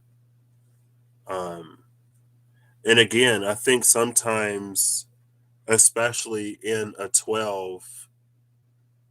more 12 energy, where everything is more comparative and competitive, like going back to the student teacher, it's like for some reason we always have to make one more than another or less than. Like somebody else can be great and amazing and the best at what they do and it not take away from you. So you can celebrate other people and not feel threatened. And you can be celebrated by other people and they not be threatened. Some people. And I think that's what we do more often than not. It's because we're constantly comparing ourselves that we suffer through and endure things that aren't even necessarily there.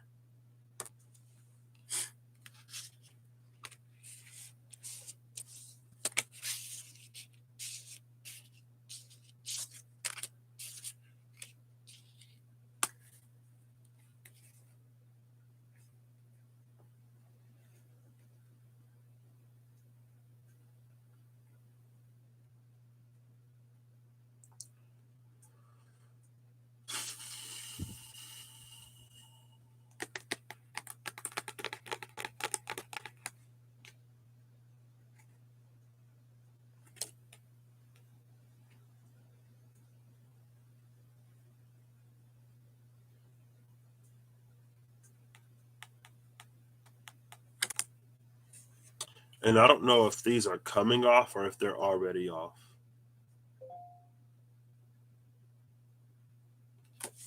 I'm not sure. It feels like an energy where something is going to be coming off and we're almost going to be at the mercy of ourselves in a way. But again, that reminds me, it makes me think of the thinking man, the door to personal healing and happiness, and seventh chakra archangel Uriel. Like there are things that you will not see if that personal healing and happiness has not happened. It could literally already be your reality. But it's like you would never make that choice or those choices or those decisions. And in that way, you would never have it. You would never see it. You'd literally already be there and never know.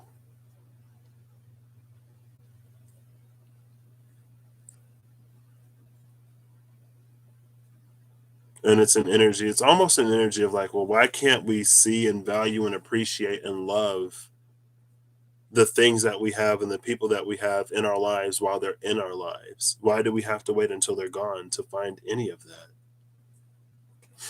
or to see it, or to recognize it? Why is it always after?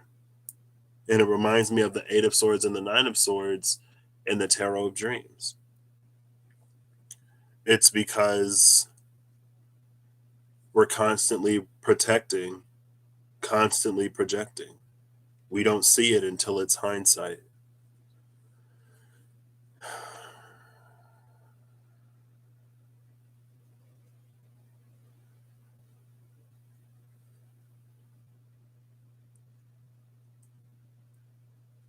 I'm going to read Sahakio because it feels like things are very much so like in the process of shifting and turning around for the better. Sahakio, the shield bearer and the gatekeeper who stands outside the gateway between Angelarium and the expanse of existence, a benevolent figure whose compassion knows no bound or equal. Sahakio blesses and protects, shielding us from storm and fire alike. The sky forms a ring around the earth many times over. Its movement forms the clouds and obscures the sun and reminds us that Sahakio stands guard. Found in a shield, a ring, and a blessing hand. It also reminds me, I was listening to the Super Volcanoes podcast, and they mentioned something about like with certain volcanoes, when they erupt, something goes up into the atmosphere and it has a cooling effect because it reflects sunlight. It keeps the sunlight from like even hitting the surface and then be reflecting back. And so, in that way, it's almost like, well, a surge of volcanic activity could, in a way, while it does bring about a certain fiery destruction, it could be a way of Earth maintaining and regulating its temperature. It could be a way of cooling things back down. Potentially, right? I didn't listen to the full thing. I was working, it was in the background, but that thought did cross my mind. And it's like the Earth is pretty homeostatic, like it can balance itself out. What we see as fiery volcanic destruction and what we see as this overarching global climate change threat could potentially be solved by the same thing. It's like volcanoes, they put stuff in the atmosphere, it reflects sunlight while things cool back down, things refreeze, and then everything is balanced or not. I don't know. But again, it's that sort of energy of like the shift and perspective. Perspective is the most important thing. Because for a lot of us, we can't interact with, see, or accept or anything that which is not within our realm of awareness. Um,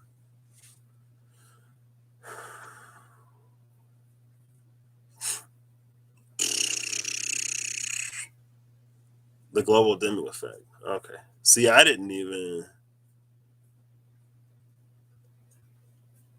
I was like, what? And I think I've heard about it before, but also it wasn't necessarily like a bunch of volcanoes going off all over the world.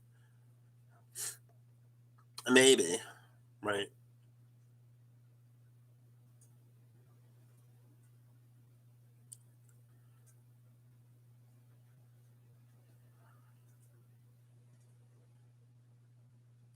See, and I think in some ways, I think that's the root of a lot of issues that we have, especially societally in a lot of places.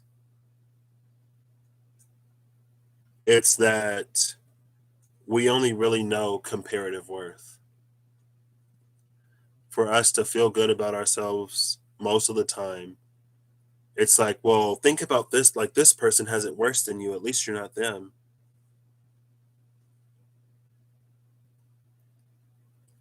And it's like, yeah, you're right. It could be worse. I could be that person.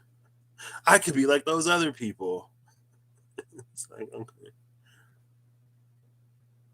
Or we try to make other people smaller to make ourselves comparatively bigger. And it's like if we just learn to value and respect and appreciate everybody, there are people who want to do things probably that are pooped on, that nobody wants to do, that gets tons of disrespect and they get treated horribly. And so it's like, yeah, nobody wants to do that. No one wants to subject themselves to that. And it's like, or, if we treat those people with respect, then the people who want to do that, and society can continue to function in a lot of ways, in a lot of different arenas.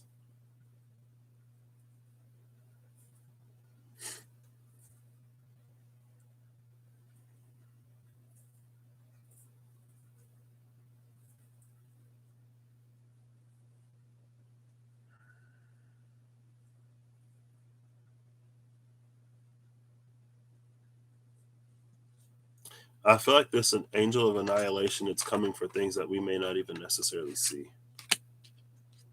I'll read Hasmed. Why not?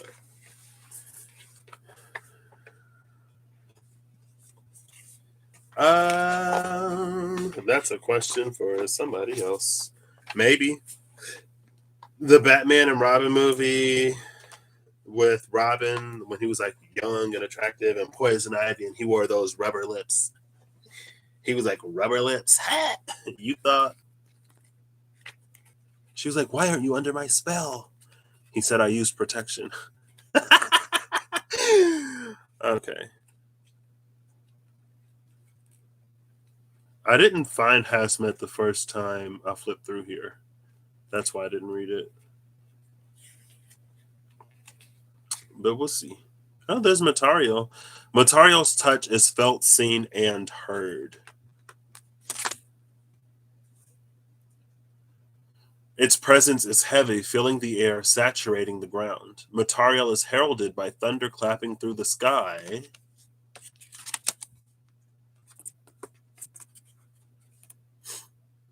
Signaling change and shift. There is a great migration coming, and it arcs like lightning. The potentiality from one body is moving to another, a precarious transference, a swift communion like an arrow taking its target. Awareness is paramount for the journey. Don't try to create an outcome for your future. Be in the moment. Let the rain fall where it may. Found in a fountain, a cup, and an arrow.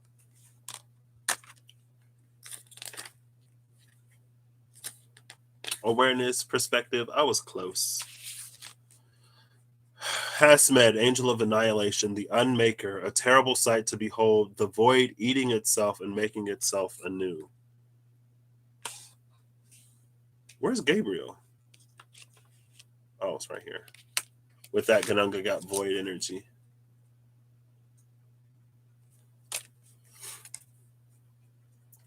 That which should no longer exist is unmade by Hasmed's hands. There is something that needs to be removed. Look upon that which should not be and loose it from existence. Signs a hood, an eclipse, and an empty field. I'm going to go to the runes. I'm going to look around Ganunga Gap and Hod. Oof. As it is, I'm not going to shuffle it. Oh, well, there's Ganunga Gap. Ooh. Ganunga Gap is smelting the past. Tyr and Swalgeness. Where is... What's that one I'm looking for? Maybe when I see it, I'll remember. I said I'm looking for Ganunga Gap and something else. Oh, come on, brain. That which should not exist.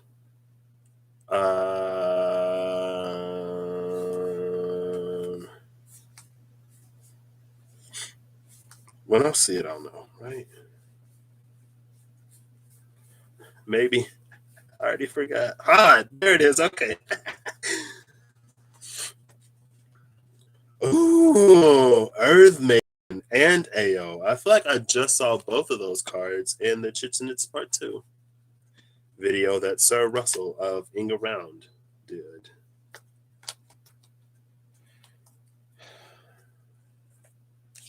So swelgeness and tear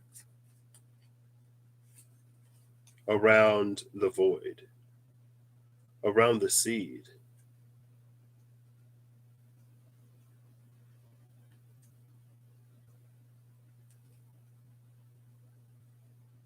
(1737). Let's ask Siri to see if anything relevant happened in that year. Oof, where did all the comfy, cozy vibes go? Where did the "this is beautiful" go? It's all beautiful, I guess. Hey Siri, where are you? I'm over here. Where's over here? Hey Siri. Oh no, did I cover you? Oh gosh, 1 second. That is your new name. I honor thee, Sir Russell of Ingaround. Hey Siri, what happened in 1737? Okay, I found this on the web for what happened in 1737. Check it out. March 16. Beware the Ides of March. I think the Ides are like it's different for different months. It started on a Tuesday in the Gregorian calendar. Okay. What happened in March? Come on, you were telling me March. You were telling me March. Hello. Wow. Something about Paris and something else. Let's see. Battle of Delhi on March 28th. Oh, snap. We're going to March 16. Pisces season. March 16. In Paris, representatives of Spain and Portugal signed an armistice bringing an end to the Spanish-Portuguese War over the area now occupied by the nation of Uruguay, and the area now occupied by the state of Rio Grande do Sul in Brazil. The news does not reach the fighting parties until 5 months later. That's the energy. The news didn't reach the fighting parties until 5 months later. It's like you're still fighting this fight. For why? For what? Like, peace is already here. And see, that's the energy that came out with the aperture and the Ten of Wands. And like, there's this constant stream of light, of better, just ceaselessly flowing. It's our own resistance to that keeps it from coming into our lives in a substantial and stable way.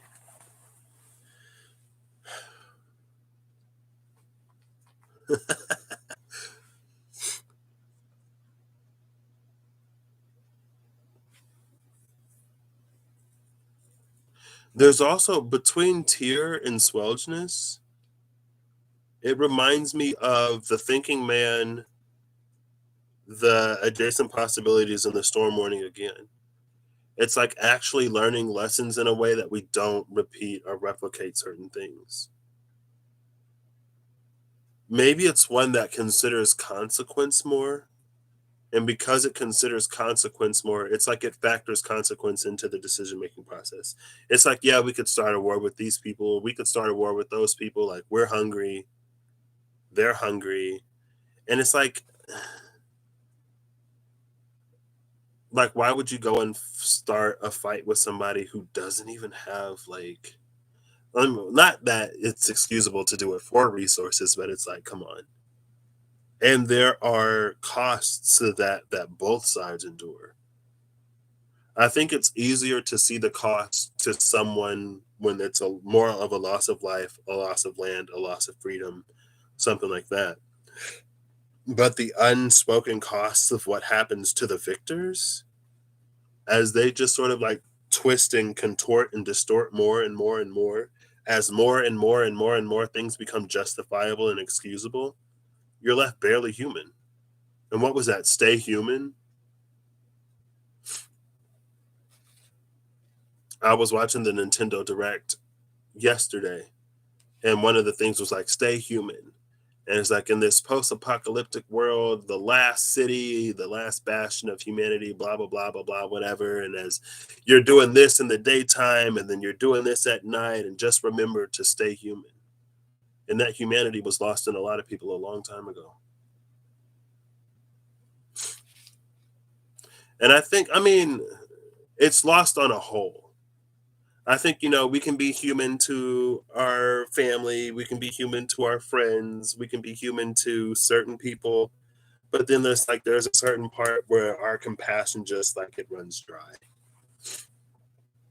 for whatever reason.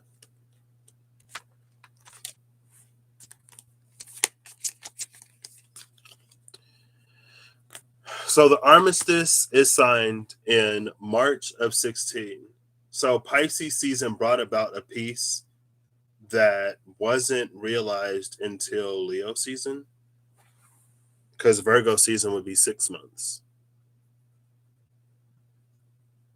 So it's almost like the sun had to catch up to what was already happening. And that's not surprising, because a lot of times we don't necessarily,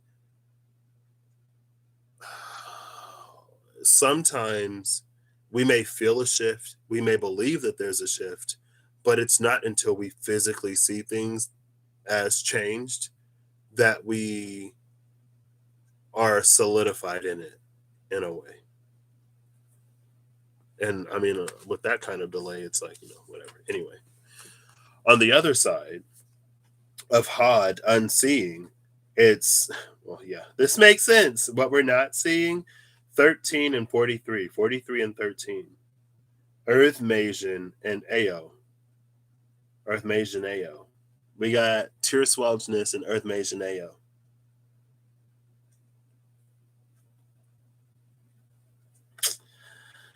Hooded. What's hooded? Thy earthly power. You sacral. Let's see what happened in 1433. Anything of note? Anything of interest? Oh, goodness. March 12th, 1737, they moved Galileo's body to Santa Croce in Florence.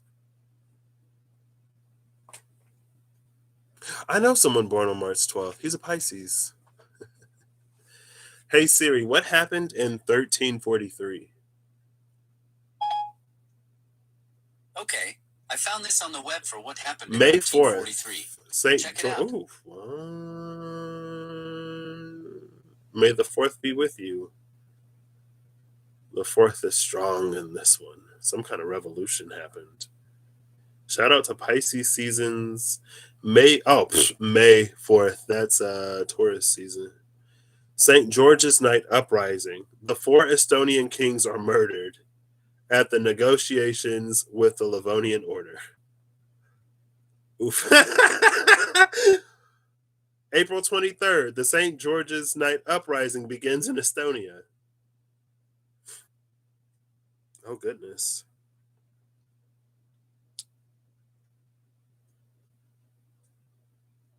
It was an unsuccessful attempt by the indigenous Estonian population in the Duchy of Estonia, the Bishopric of Oswald and Wyk, and the insular territories of the state of the Teutonic Order, to rid themselves of Danish and German rulers and landlords who had conquered the country in the 13th century during the Livonian Crusade, and to eradicate the non-indigenous Christian religion. After initial success, the revolt was ended by the invasion of the Teutonic Order. In 1346, the Duchy of Estonia was sold for 19,000 Krone marks by the King of Denmark. There's the King of Denmark. I have finally made it to Denmark. Hey, Danielle. What?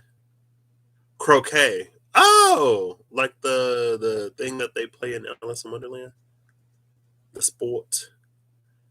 The shift of sovereignty from Denmark to the state of the Teutonic Order took place on November 1, 1346. Well, there's your November 1. For anyone that November 1 may be of significance to. So The indigenous people failed to take back their own land and it was sold to somebody else. Got it.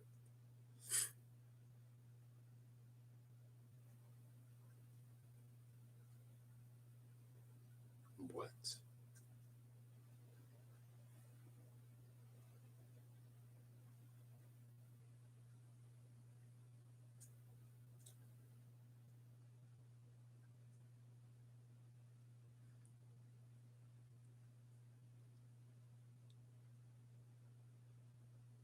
Belligerence is here? Belligerent is the combination of bellum and gero to wage war in Latin. Belligerent is one of my favorite words because of bellum gero. I think bellum is war and gero is to wage. I think. Yeah, gero. Or it could be oh, but that's like a noun. So yeah. August 15th. Is that the same story of Leif Erikson? What? Leif Erikson is back? Canada? We're going back to Canada?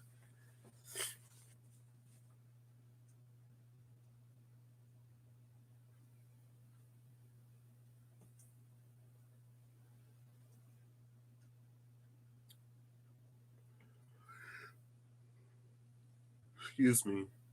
So we moved from a difference of 20 to a difference of 30.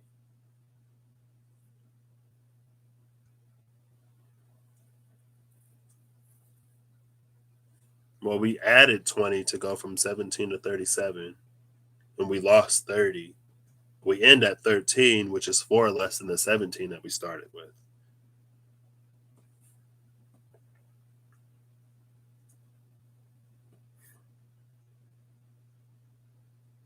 See, it feels like with the energy of the failed uprising, it almost carries this energy where like where maybe we make a choice or decision to stand up for ourselves, to say no more, and then it doesn't work out in our favor. And so what it does is it puts us in an energy or in a space where there isn't much influence that we have in our own lives, where we feel more subjected to the whims of more powerful people or to the whims of others in whatever way, shape, form, and fashion. And the rebirth, the revitalization of that power starts internally.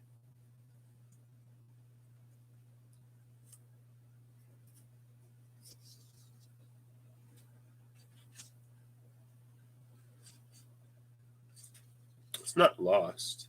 What's that from Wrinkle in Time? It's not gone, it's enfolded. Belligerence, coincidence, we talked all about that earlier, Danielle. But anyway,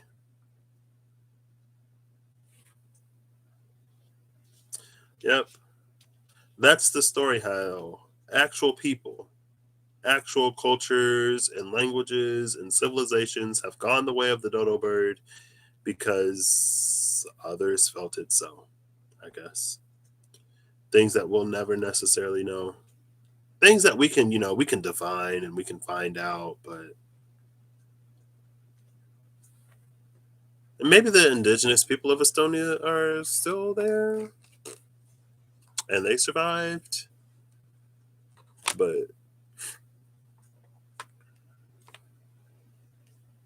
I agree with that, Twitty. But the thing about Earth is that Earth carries consequence. So even though time can shift and change and bend, consequence is something that's here. And it's funny because I've heard that the Earth is a Libra. Earth is consequences matter.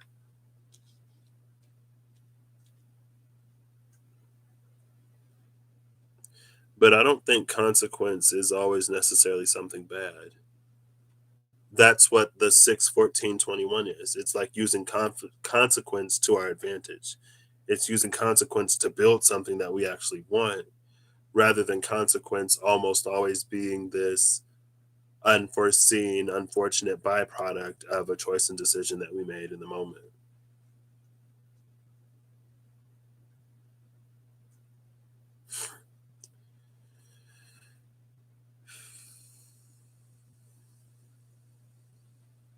Did you say what right? A stitch in time saves nine? A stitch in time saves nine. It's basically like if you take care of something when you notice it's a problem, it won't become a bigger problem later. If your gown tears and you stitch it then, it took you a few stitches. If you just wear it and wear it and wear it and the tear goes from this to this, now you got to use more stitches to sew it up to repair it. And it's a lot of like, well, it's too late to stitch things back then, but that goes back to that 12-13 energy.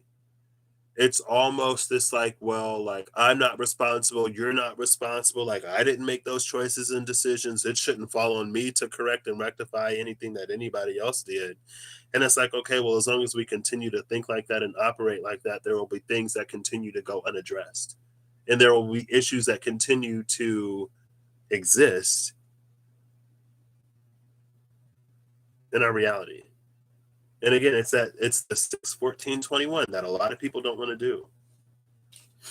Because it's like, why would I be held up by that ancestral nastiness when I can just like pretend like it never happened and it doesn't exist and it has no times or bounds on anything in my reality?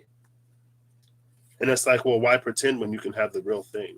Because you don't want to do the work. Okay, I get it. Who does? But you want everything you want, right? You just don't want to have to do anything to get it. And I think that's going to be the thing that gets us to experience the shadow of Aquarius for this age, where it's revolution after revolution, bloodshed after bloodshed, things never being quite met because of what we don't handle and because of what we don't address. It doesn't go away. Even within self, there are things that don't go away. That's why we hit dark night after dark night. That's why we get triggered by things. That's why we keep reliving and repeating. Even though we love and light ourselves into whatever, it's like, yeah, I was struggling the other day with this thing that I continue to ignore and never address. I'm surprised it keeps coming back. But you go to your priest, you have your rosary, you say 30 loves, 25 lights, 10 namastes, and you're good. Go take a salt bath.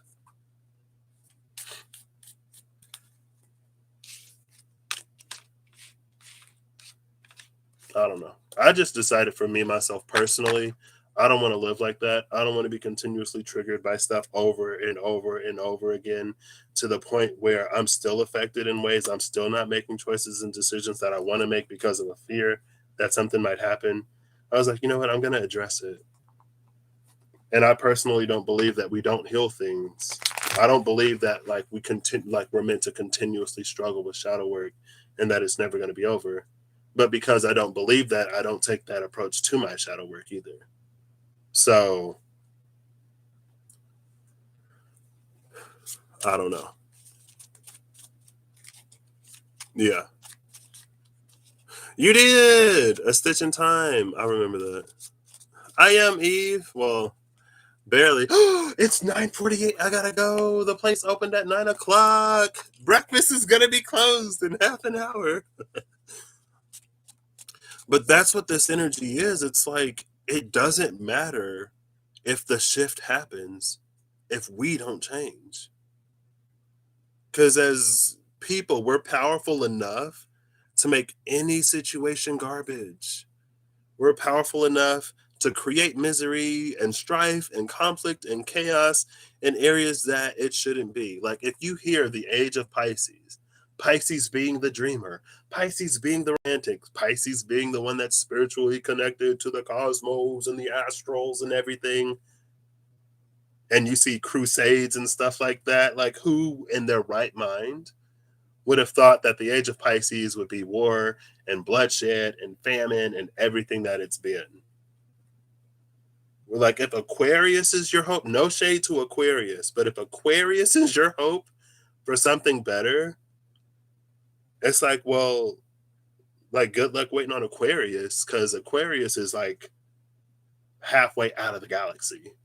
Aquarius is trying to crack into the next multi-dimensional whatever. It's not going to find you where you are, probably. You got to go looking for Aquarius. Aquarius ain't necessarily coming to you unless you're already on like Uranus and they're going there. But if you're already there, you know what I mean? I don't know. Anyway, it could have been beautiful, but it wasn't. And that's a human thing. As much spirituality and as much love and respect other people and care for people and give to people as was out there, and then for humanity to like do not a lot of that, or if they did do it, is it was in the space of missionary work to convert people.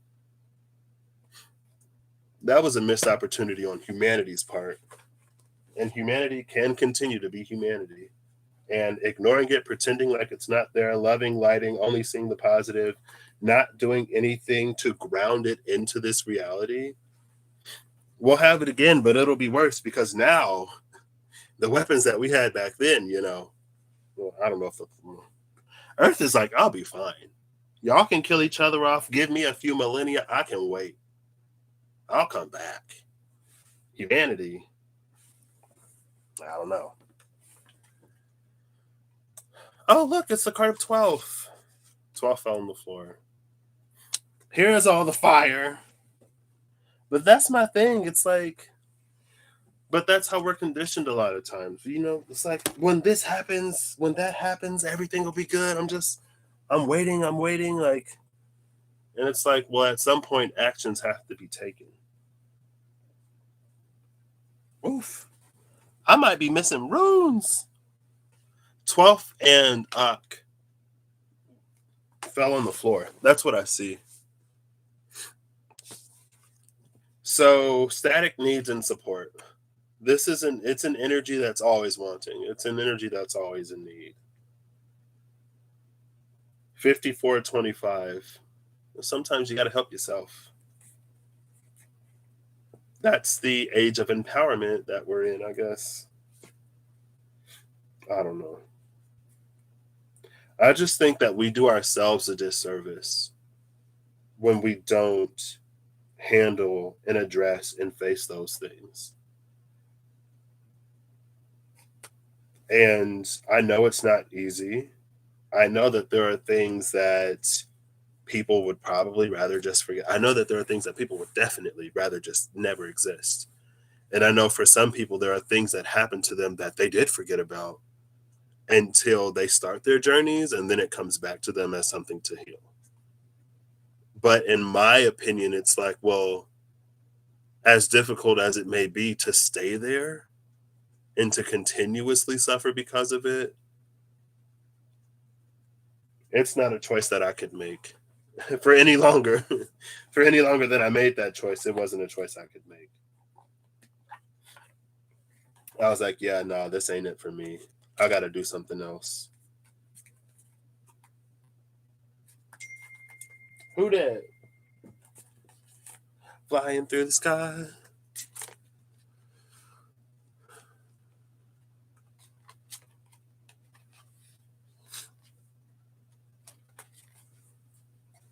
Oops. Same time, too, there was a lot of beauty. It's not to say that it was all bad, but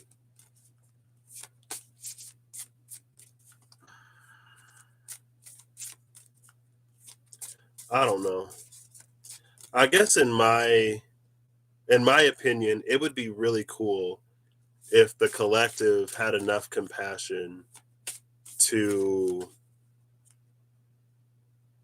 to be in a space of, I don't know, it'd just be really cool to have a compassionate collective who cares about people even when it's difficult or even when it's inconvenient. Just like less selfish in general. You know what I mean?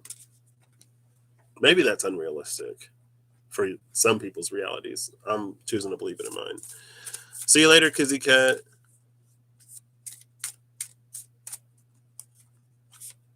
Yeah. I know McDonald's isn't real meat. And it's not real lettuce. I know McDonald's is pink slime, but I ate it anyway. It's vegan. It's not real. That's not real meat.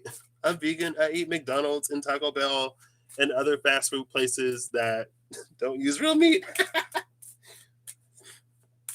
I'm just kidding. I'm kidding. I know. Ooh. Oh, snap. Eve. Duma, angel of dreams. Can a Pisces dream? Can a Pisces dream that the age of Aquarius can hold all the beauty that the age of Pisces should have had? Now, the World Bridger and Russell taught me last year that it's not about how things could have gone. It's not about how beautiful the energy was and how we could have really used that to live utopia a long time ago. That sometimes because we make the choices and decisions we make, sometimes because of the detours, more possibilities open up. Right? Oh, bottom of the deck is Yasad.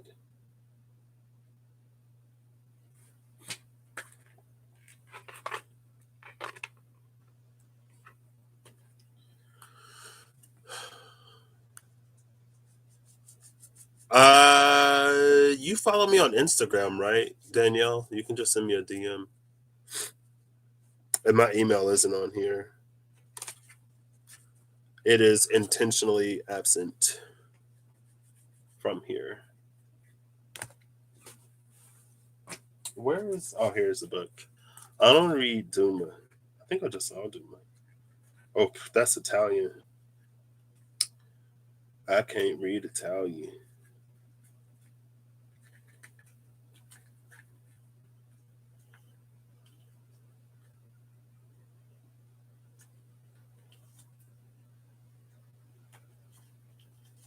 Aziraphale, Zapriel, Samikio, Estabis, Duma, Angel of Dreams.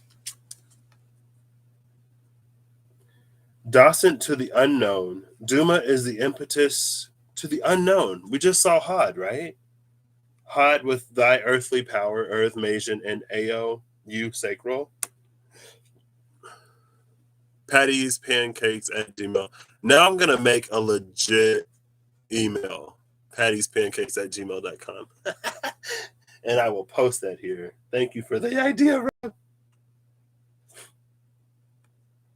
Docent to the unknown. Duma is the impetus to doubt a false reality, to crack the shell keeping you from the truth. When the world shifts around you, Duma is your guide. The world is stranger than you believed it to be. What we all dream, we dream together. Those dreams pull together in Duma's cupped hands. Look below the surface of the water. You know you've missed something, and yet you wonder what. You listen closely, and yet you hear nothing. All the while, you dream the truth you think you seek. It is said that Duma and Leliel are connected. The truth of this can only be found within Angelarium. Signs are a reflection in water, a golden cage, and an eye. And one of the signs of Tariel is a cup. So in Duma's cupped hands, there's the energy of Matariel. And then 12, see, Duma for me, so like when Russell first went through the runes, and he showed Flosa. When he showed Flusa, it was the energy of Duma for me. It's that energy of something, that inkling that's like something's not right here, or something is off. And it's not until we're approached with that energy that we really begin to see it. So Duma breaks the 12th staticness by helping us see everything that's hooded, right? Docent to the unseen. See, there was that 12th. The 12th that fell on the float. Anyway.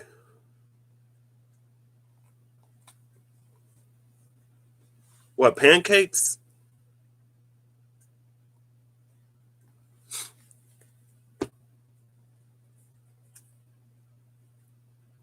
Ooh. Oh, snap. So here's Gabriel again. with Raziel on your side at the bottom of the deck, and Aestivus. Aestivus, Angel of Divination. Then we have the Angel of Heralds, the Angel of Mysteries, and the Root.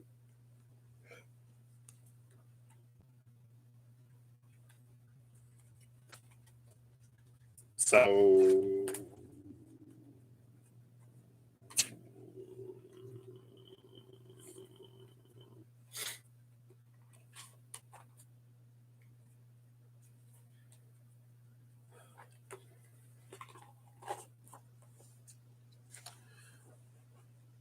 the 12th that fell on the Florsa, the Flursa.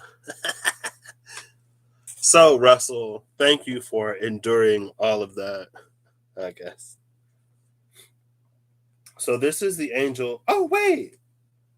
Oh, my gosh. This is Zuriel, Angel of Libra. So, Cephalidus, Angel of Dust, and Zuriel, Angel of Libra. I thought that was Muriel, Angel of Cancer. I apologize. The Angel of Libra is the back of the box. This is the Angel of Libra.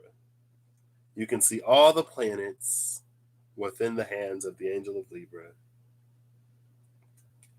And the Angel of Libra came out in between Muriel, the Angel of Cancer. So Muriel, Zuriel, and Advakiel. So all the EL angels. Are all of these EL?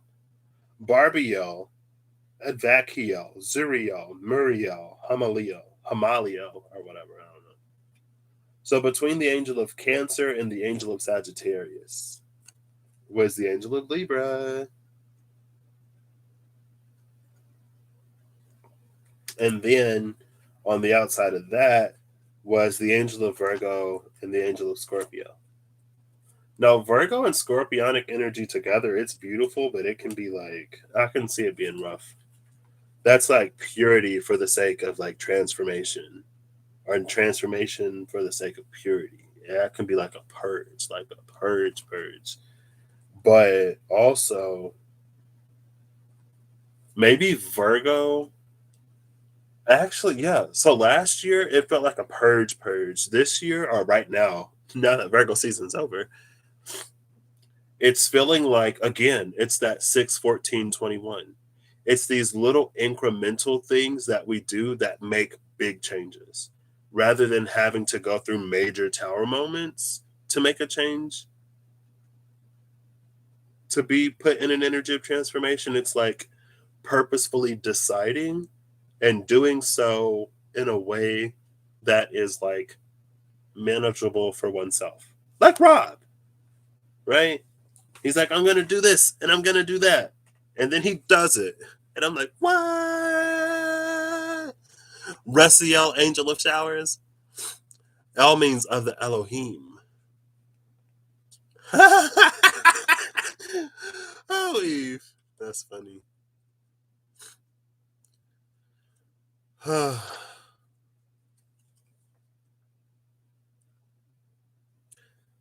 love this Angel of Virgo, though.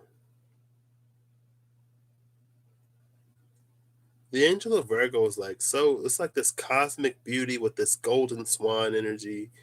It's another angel like the Angel of Gemini, where we see like light and shadow sort of coming together.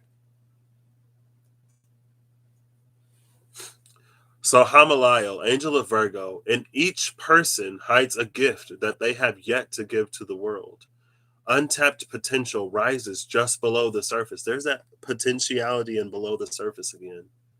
This is why Duma comes for you. Or why Duma makes an appearance when you're here. And each person hides a gift that they have yet to give to the world. Untapped potential rises just below the surface and is withheld until the moment is right. This reservoir of energy stands in wait, holding a very special sort of power through its hidden nature. Hamaliel embodies the secret wellspring that flows from all of us. Meanwhile, she holding this dry grass. Let me stop. I'm sorry. Muriel, Angel of Cancer. The face we show on the outside and who we are inside is always different. That shell, and I think Duma mentioned a shell too. That shell we build over our hearts exists to gird us against the barbs of the world. As we grow, that shell hardens, but the need to let others past it becomes equally as valuable. The essence of this sign is not only a shield that holds harm at bay, but it is also the warmth that brings life and healing into our lives. Muriel is the protector of our deepest truths and the caregiver of our innermost selves. Zuriel, angel of Libra. All things have opposing forces. The rotations of the celestial bodies show us a macrocosm of our own swirling internal relationships.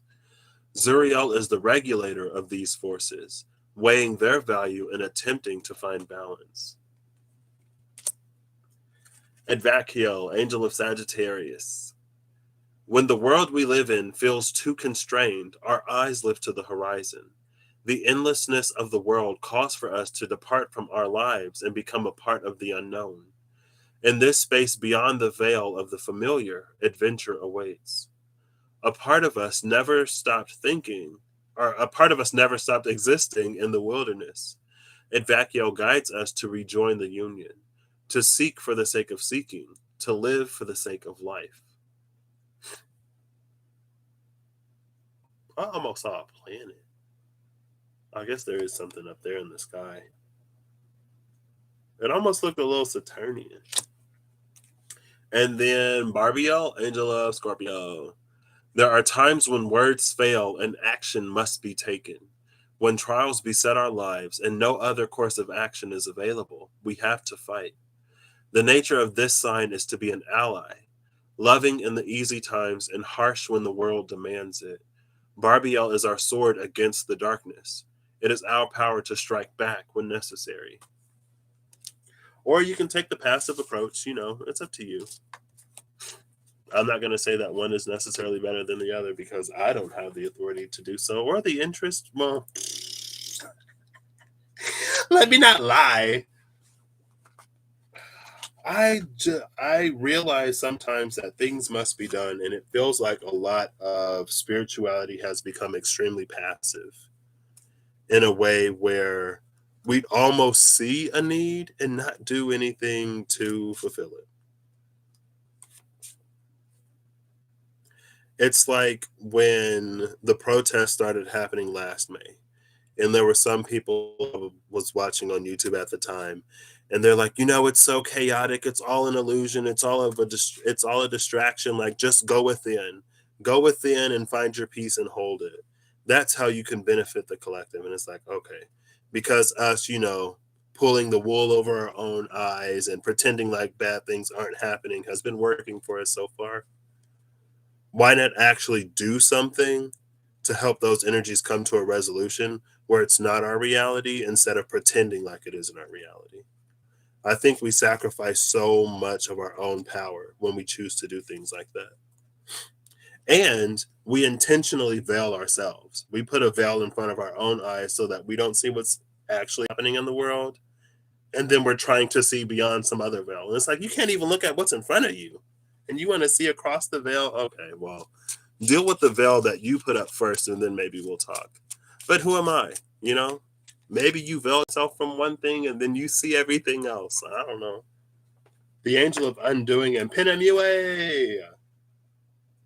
Oof. So, Russell, this is what happened after the incident with Barakiel and Satariel, when angels was starting to come up dead. Armoros removed the monuments that bound their will to men. After seeing Barakiel fall, they no longer wanted to take the risk. After the disarmament, the Watchers imposed a curse, restricting anyone other than their brethren and offspring from moving freely after dark. The punishment for violating this law was so severe that few attempted it. Even as their grip on control tightened, their insecurity grew. And then Penamue is what hath been wrought across the fiery hilltop, those sculptures of men whose names the angels forgot.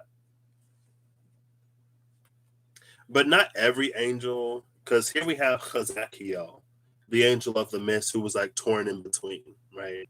Hazakiel is the one who's like, well, not all people are like that, right? And so we shouldn't punish all of humanity for the actions of a few who would seek to do things like this.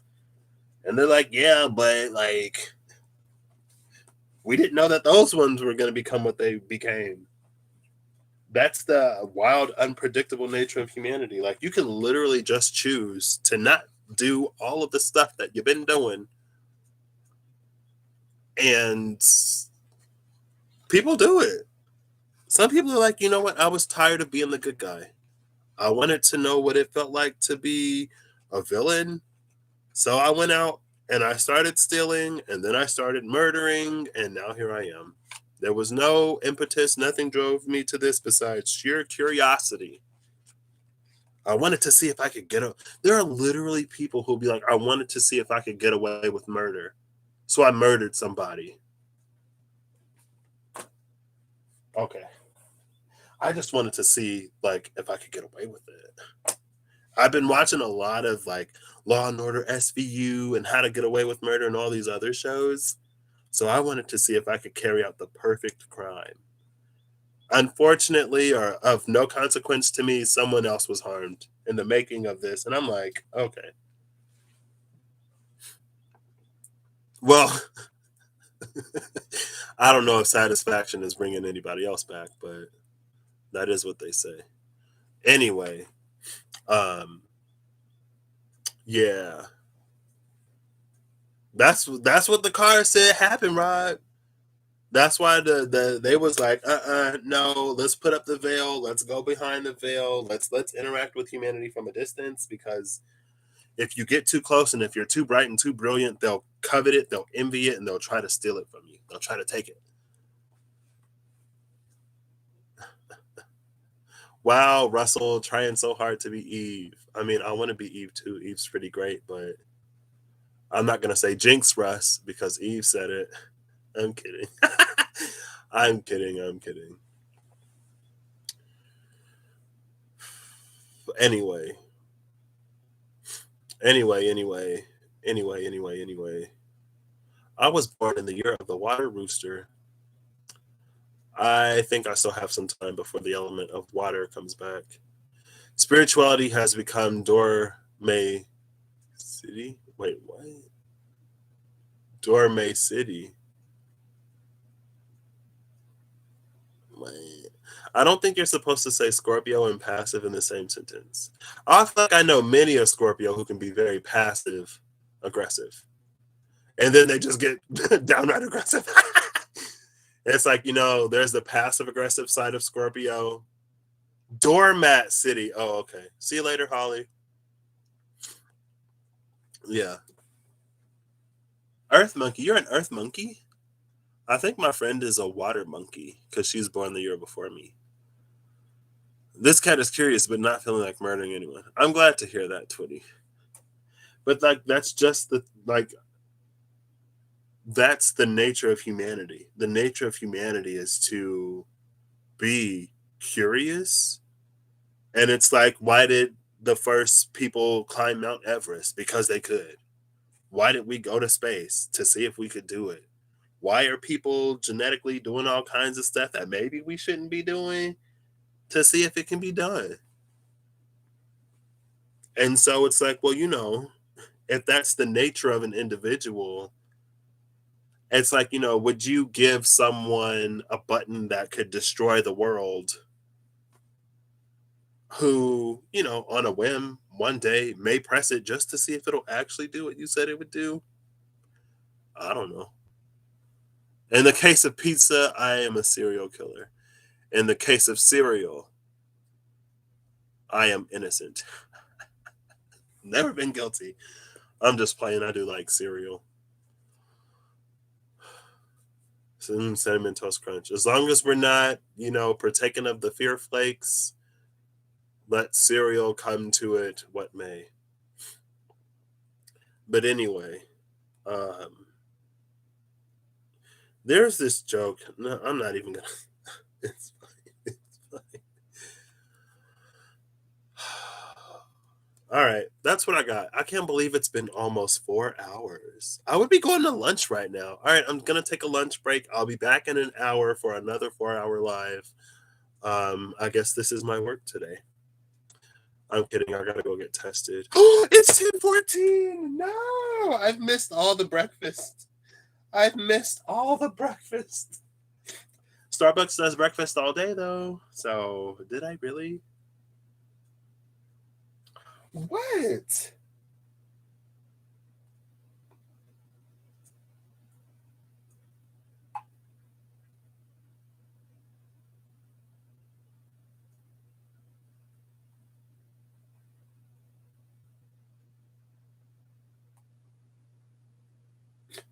Self control was me not getting the TV.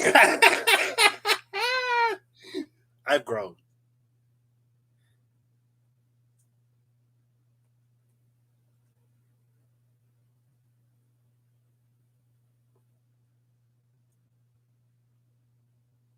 Okay.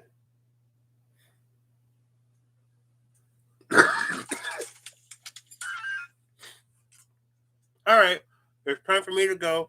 I hope you all have a good whatever whenever you see this. I hope you're acting in alignment to make all that you wish to experience a reality.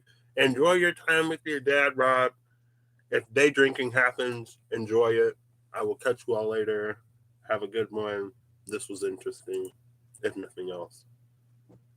It was a little rough at points and parts, but for us to really get where we want to go, there are things that we have to do to give ourselves the freedom to do it, right? Who wants to be bound all their lives? I mean, some people do. If that's what you desire, stay stuck.